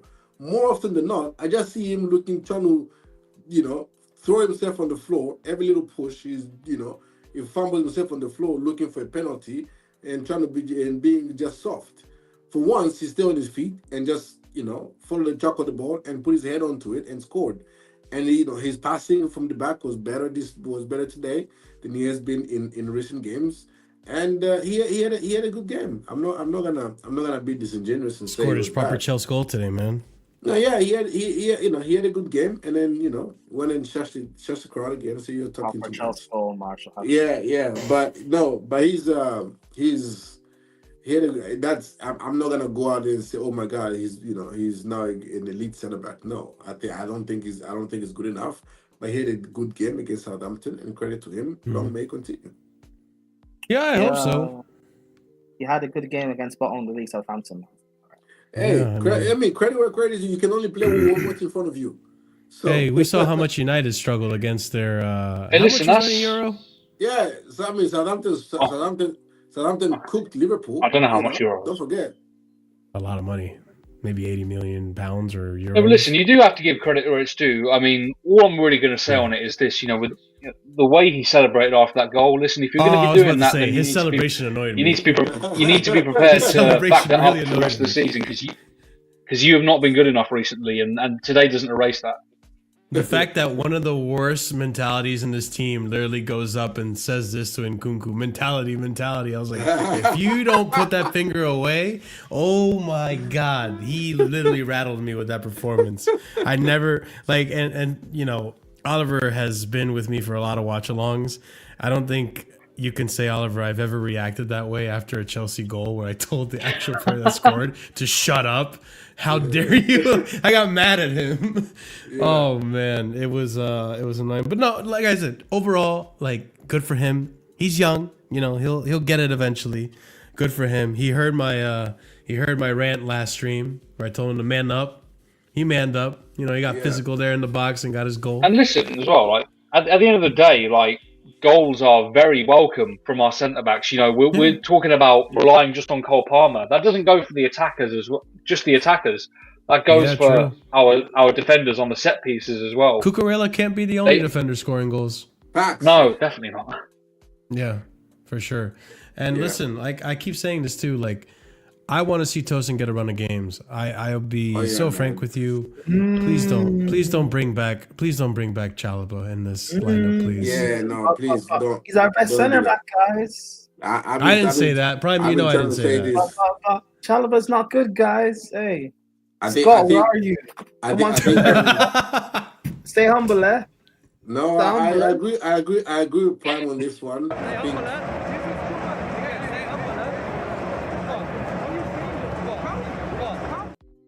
Sorry, Robert. Go ahead. Scott turned on his boy Colwell. Yeah, I think Tosin get too much disrespect. People want I'll rather play what Achempong over Tosin. What are you crazy? Or bring Trevor Chalobah is gonna be our best defender if you recall him. Are you mad? That's and then he gets here. It's clear as day. Right. Tosin he's just a constant. Yeah. I'm not saying it's Van Dijk or anything, but he does his job and he goes home. He doesn't come. He doesn't make many mistakes. He doesn't get bullied physically. He wins his aerial duel almost every single time, and his passing is actually quite good. And so for people who come here and try to talk smack on Tosin, he's one of our better center back. To me, our best pairing when everybody's fit is Tosin and Badiashile. You know, I was thinking about this. Badiashile for me is still up in the air, but I was thinking about this the other day. Maybe you guys may agree because we were just talking about the physicality of the league this season. I'm starting to think that if we do get the best out of Badiashile, the physicality between Tosin and Badiashile in that center back pairing, I think that could be our best center back pairing. But it depends on Badiashile stepping up. I think Badiashile, the problem has been he hasn't gotten a consistent run of games. Like he's been coming in and out, and then obviously the injuries haven't helped him. Like if you give him Cole Williams played 25 straight games, haven't gotten dropped. You give that to Badiashile. I mean, we've seen it once when you give him a run of games. We were calling him Rolls Royce. If you might ever call Liverpool with Rolls Royce. I think profile wise, I'm not entirely sure. Because the way we play, on the ball anyway, it's a back three. So Badiashile, he's not really that comfortable in wide areas. So he would have to play. He would, I know, but Tosin can't play in wide areas either. Yeah, I think it's Fofana +1. Yes, that's my point. If we're making a partnership, it has to be Fofana. Fofana's the only one that can play in wide areas. But this thing with people obsessed with wide area, when people ever say bring Chalobah because he can defend wide areas. Oh, I don't rate Chalobah. Don't do Chalobah with me. And then the guy here, we see he cannot defend wide I don't areas. rate Chalobah. But again, you have to look at how we play, not ideally how I would want or what you would want. Just how we play. We play on the ball with a back three. So one of our centre backs would need to be comfortable drifting into wide areas. Remember the Liverpool game we played when we played Liverpool? You know how Gusto played left back and he was inverting into midfield, and Gusto was not tracking back at all, leaving Colwell, our left centre back, having to deal with Mo Salah. You're going to have those situations occur, meaning one of the wide centre backs has to be comfortable in wide areas, which Fofana is. And Badiashile, I agree with him playing. Well, yeah, if he can get back to the levels we saw when we originally bought him, I agree with Badiashile playing. But he can only play really in the middle of our back three. Mm-hmm. Time will tell. I do want to see him back in the lineup just so we can have other options. Because we had Vega, man, but Maresca didn't want to use him. Well, that's a whole different discussion. But the thing is with Badiashile, maybe Robert's right. It is a consistent run of games thing, and if he does get that consistent run of games, maybe the jitters go away, because that's the thing with Badiashile. He's had these bozo moments where he looks nervous under the ball, and he used to never be that way. One of the biggest compliments I had on Badiashile in the beginning of his tenure here at Chelsea was that he's always so calm when approaching the ball or trying to defend it. Like, he doesn't get caught up in what the dribbler or the attacker approaching him is trying to do, which I always found to be impressive, but I haven't seen that from him so much this season. He has been really up and down this season, but again, with consistency, maybe that changes. Robert is right, because remember at the start of the season, particularly the first game, remember Fofana and Colwell? Do you remember the mistakes? The mistake they made for the first goal we conceded, the Haaland goal. I remember how we were arguing about whether it was Fofana's fault or Colwell's fault for that goal. Mm-hmm. And how, and I think they were a bit shaky a couple of games after that. But then they started to form some consistency and build some sort of a partnership. So I think who we decide to be our partnership, they just need to start playing games together and just build up consistency. And that's the problem Maresca's having now, that he keeps chopping and changing it. Just pick. Yeah. Obviously I have a preference, but I don't care who you pick. Pick two and just stick with them. Yeah, but that's what he was doing in the beginning of the season. Andrews haven't helped us. Like Yeah, the you have injuries. you get Levi and Fofana. Then December Fofana goes out. Then it's Levi and was it Tosin? Yeah, and then he brings back Chalobah, and then he plays And then Chalobah comes back. And then he plays yeah, Chalobah and Colwell against Man City, and then against Brighton, Chalobah gets injured. So it's just like he just needs to find, because I know Fofana's coming back soon, and Badiashile, Shill, I think he might be back soon as well. He just needs to pick one of our center backs or two of our center backs and just play them consistently together. Yeah. No, in the league, Colwell's been the only ever constant. Yeah. So Colwell, and I think is the worst of the bunch. Hey, don't say that too loudly. That being said, I think that's it. I mean, oh yeah, kudos to I get, you know what, we got to give this kudos to the goalkeeper, Jurgensen. Get the clean sheet. Got the clean sheet today. Does well for his confidence considering what happened last game. Did have a nice little save here and there. So good performance from Jurgensen, I would say. Very much needed. He played against the Southampton last game too. Funny enough, I just forgot about that. But yeah, I think overall, I mean, any other thoughts on Jurgensen or? Oh, and shout out to our amazing home fans who booed him when he was playing out the back. But yeah, great. We have great fans. Fantastic. Yeah, we do. See what I've been saying. Marshall. Mm-hmm. That, you can't talk about match going fans because they are the saints. They can't be touched. You can't tell them what like. There's no reasoning behind the groan and the moan and the booing when people are playing. When the goalkeeper is taking time to bait the press and you just being impatient, just like not only is he being pressed, but he's getting the pressure from his own fans. He's getting pressed by Southampton and he's getting the press from his own fans. What good does that do? Oh, that annoyed me so much. It's wild, man. It's crazy. I don't get why they do that.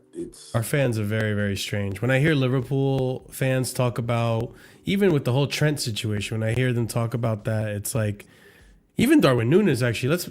When I hear Liverpool fans and how they talk about Darwin Núñez, I know some of them are frustrated, but the match-going fans say, listen, we know what Darwin Núñez is.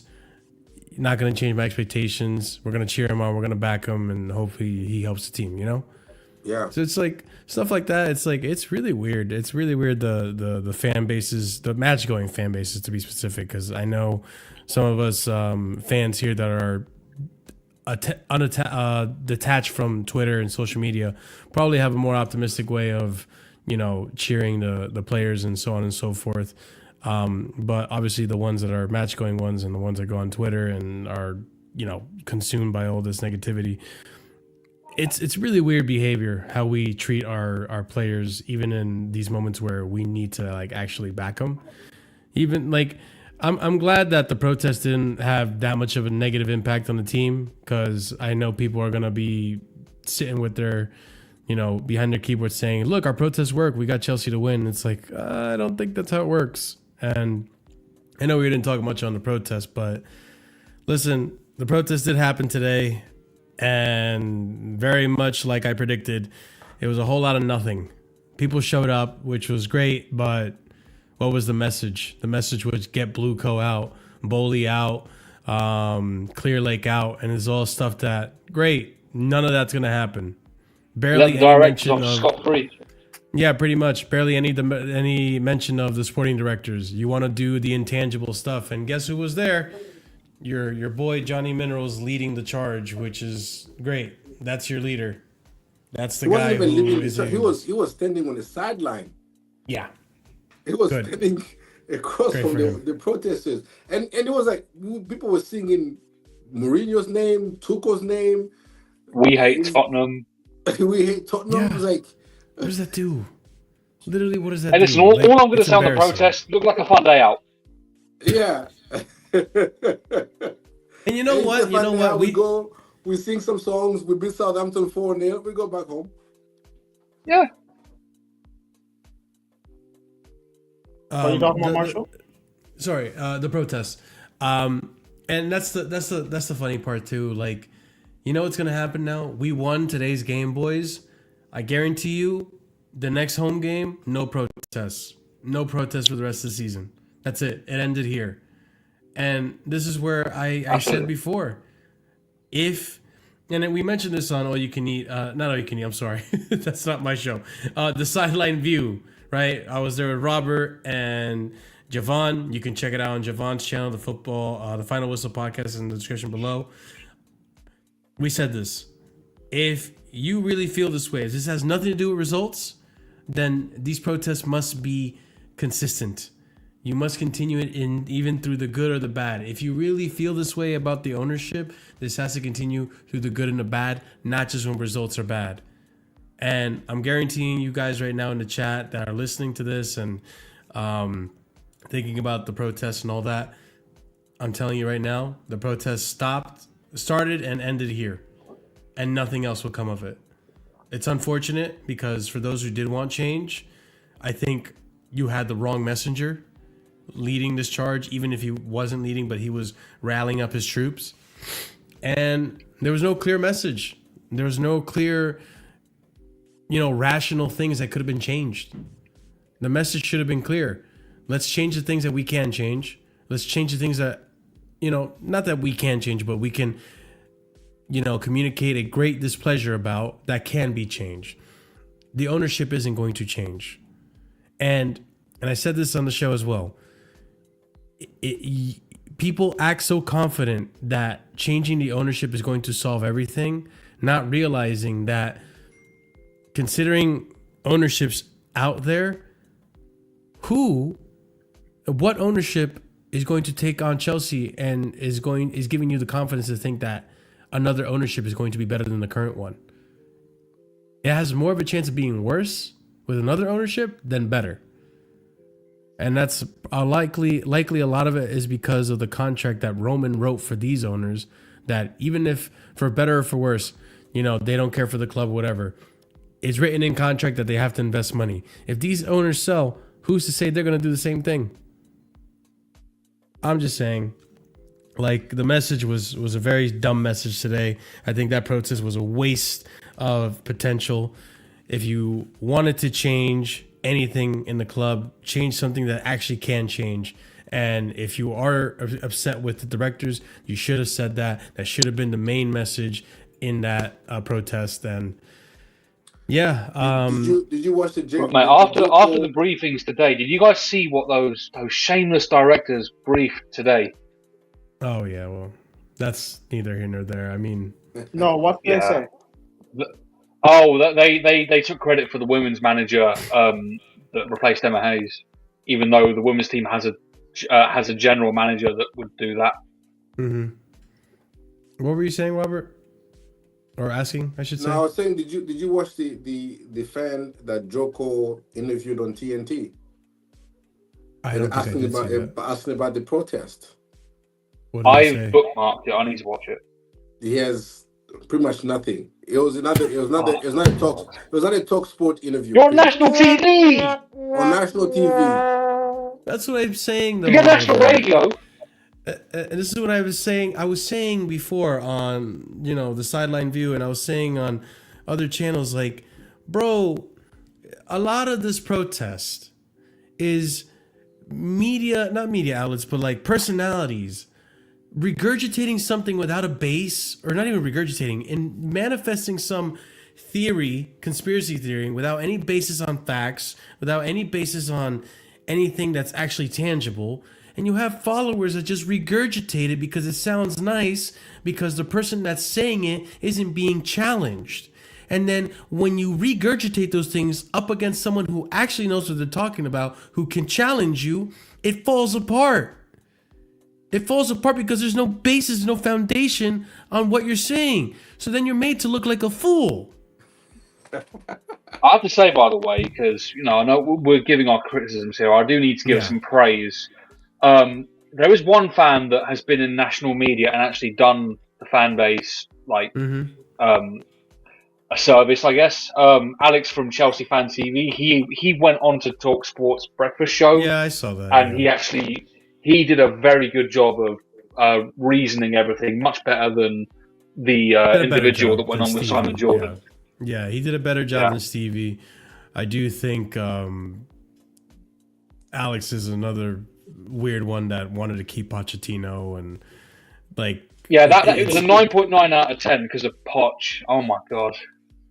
Yeah, it's a weird one with him, but he definitely expressed the feelings better. But he wasn't the majority; he was actually the minority, and that's the part where it's like, look, there's plenty of things. Unless you're Robert, there's plenty of things to not like about the ownership and the sporting directors. Wait, you like the ownership? Wait, you like the ownership? What have I done? You like the ownership? I think he's very understanding of the ownership. Wait, are you? Because this is the first time me like interacting or even knowing about you. Are you the Robert that they're talking about? That talked to Alex Goldberg? Yeah, he's the Robert. He's the Robert. Oh, okay, first. I have no idea what you guys did on that thing, but like, yeah, first. He's the Robert. But like, it's Why again you like. Actually, never mind. Let's save it for another time because I do want to wrap it up. Never mind, man. But it's again like people don't understand how to. I guess it's like it's just a very nuanced situation in society where like people. I love how I'm turning this into like a psychology, physiology. I don't even know anymore, bro. Psychology. This is why I don't talk about these philosophy. That's what I was saying. I'm turning this into a philosophy lecture, where like it's a weird thing in society going on where people say they want the truth and they're seekers of the truth, but in reality, it's more so like, no, I want to listen. I want to hear things that I like to hear. Mm-hmm. And, you know, if it's something they don't like to hear, they deem it as a false or as not true, or in our instance, a brown envelope, right? Yeah. And so when you see people have intelligent conversations, like I have a panel for a reason, because even though I don't agree with everything Robert says, even though I don't agree with everything Prime says or Oliver says, the fact that we can go on a back and forth, learn from each other's point of views, understand each other's point of view, and see where we're all coming from helps us improve our narratives and bolster our arguments when we do have these discussions with other fans as well. And it's a way to be informative in a sense. I'm not saying I have an informative platform. I do try to be informative when I do my show, but it's a better way to have a discussion. That's a proper way to have a discussion and a debate where your ideas can be taken into the battleground and challenged. You can't have a debate and you can't understand what is right or wrong if all you do is just yell into a microphone by yourself, very much like this, and have no one to challenge you and no one to question anything you have to say. And you actually selectively pick the comments you want to read that back yours and silence the other ones. That is not seeking the truth. That is not the truth hurts narrative that was being said on TalkSport. That is just living in an echo chamber. And when you regurgitate these things outside of that echo chamber, when people are going to challenge you, your arguments may fall apart.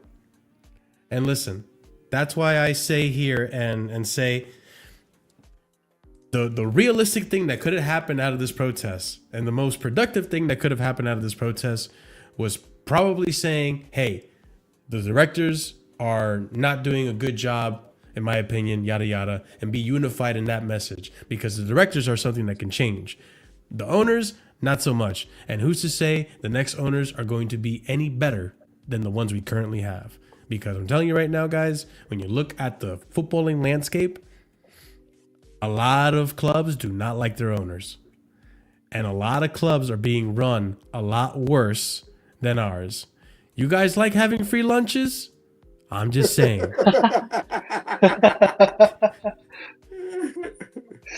That's my 2 cents. If you guys want to talk on a protest, go ahead and discuss, and we can wrap it up from there. No, I think to me, as you know, Marshall, I've called this a temper tantrum. Yeah. There's nothing but a temper tantrum from people. Like when you go somewhere to protest without knowing exactly what you're protesting about. If you have to go to a protest and arguing with the fellow protesters about what to protest about, then it's not a protest. If a protest is based off of a feeling, then it's not a protest. When you go, like if we had won against Villa, this protest wouldn't have happened.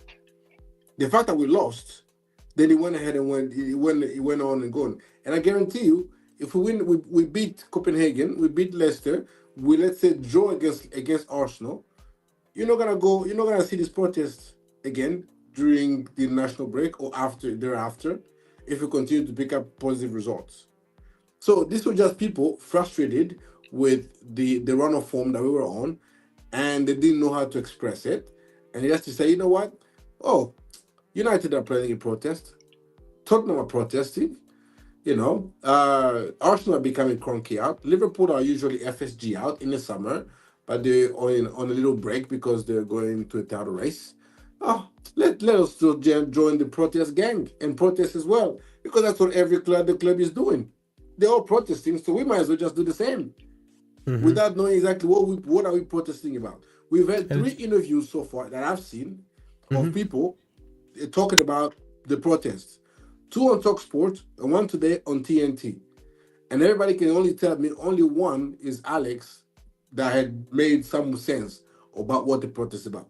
The other 2 people that have been in the national media explaining what the protest is about have not made sense whatsoever, which tells you everything you need to know about the entire protest. It does not make sense at all, because the people that we've asked to talk about the protest, one of whom was one of the people that were organizing it, couldn't talk about it coherently to make sense of it. Talking about, we have 140 million pounds in debt.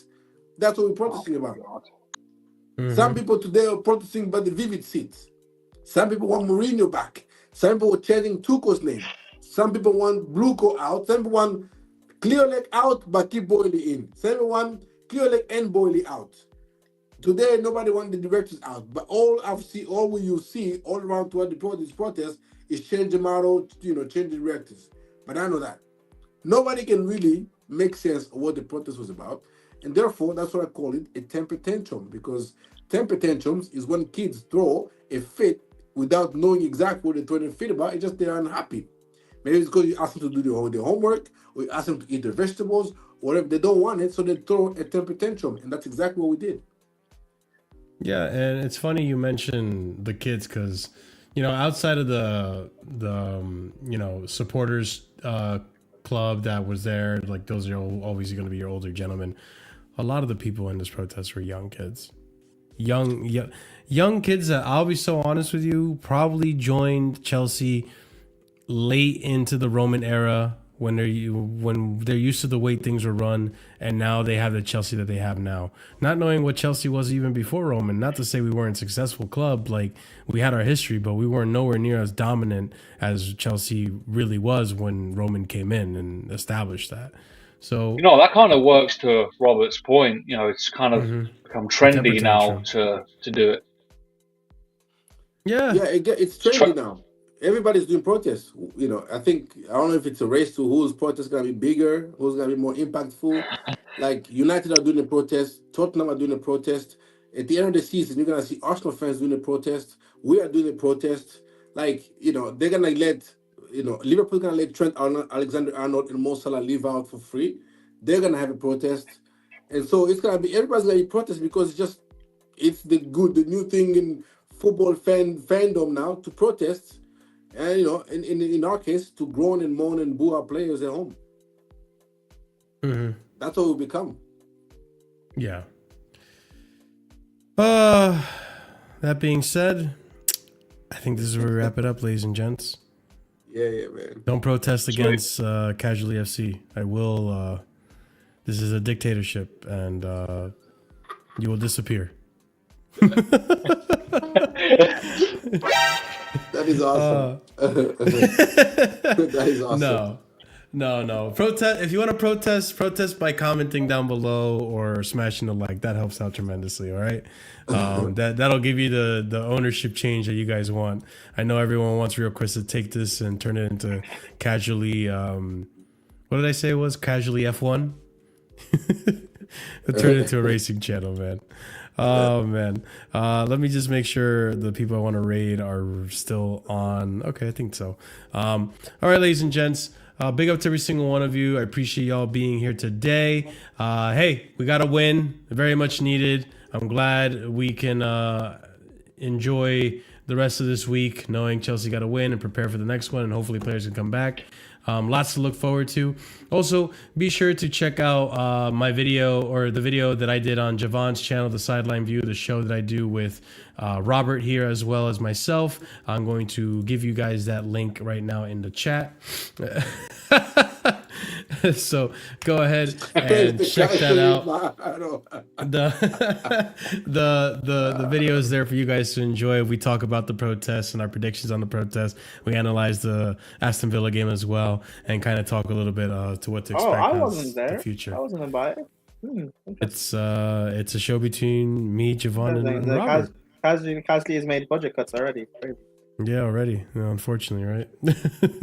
No more lunches. All right, Sir Marshall Ratcliffe, I hear it. But yeah, guys, be sure to check out that video. Be sure to smash the like button if you haven't done so already. Be sure to also subscribe to the channel if you're new here. Make sure to copy and paste this raid message that I'm going to be putting in the chat, because we're going to be raiding out to Sarcasm City, our favorite non-Chelsea channel, right? So go ahead and copy and paste that message. Let them know where you're coming from. We'll be back again. A very jam-packed week for you guys. I'll be back again with a video or a stream tomorrow. I haven't figured out what I'm going to do yet. There's going to be another Casually Chelsea show on Thursday. Friday will be a Chelsea Hour show with a guest. Stay tuned for who the guest is going to be. And then we'll see what happens on the weekend. But stay tuned. Plenty of content to make up for the fact that I was away last weekend. I felt great. I rejuvenated myself. Needed a little bit of time away from Chelsea and the channel and work in general. So it was nice to be back and talk Chelsea with you guys. But yeah. Marshall, do you not need to go to another, go back to the spa again? No? I might need to. Because apparently, hearing that Odebear is the French Pele broke you. Oh yeah, that was insane statements to make. Jesus Christ, yeah. I'm gonna have to book that once I'm done with this stream. But big up to our proper casual and higher tiered members. That's gonna be TM127, EE, Dark, Adrian A, Soliman, EPL Turf, Pels, STFC Benny, CAA Mafia, Adam CFC, and Daniel. Big up to you guys for being proper casuals. That's a perk you get at the proper casual tier. You get shout outs at the end of every show. Check out the memberships. 4 different tiers starting at 99p. Awesome emojis. Up the Chelsea, guys. Have a wonderful night. See you over on Sarcasm City. And as always, stay casual. Peace. We're back.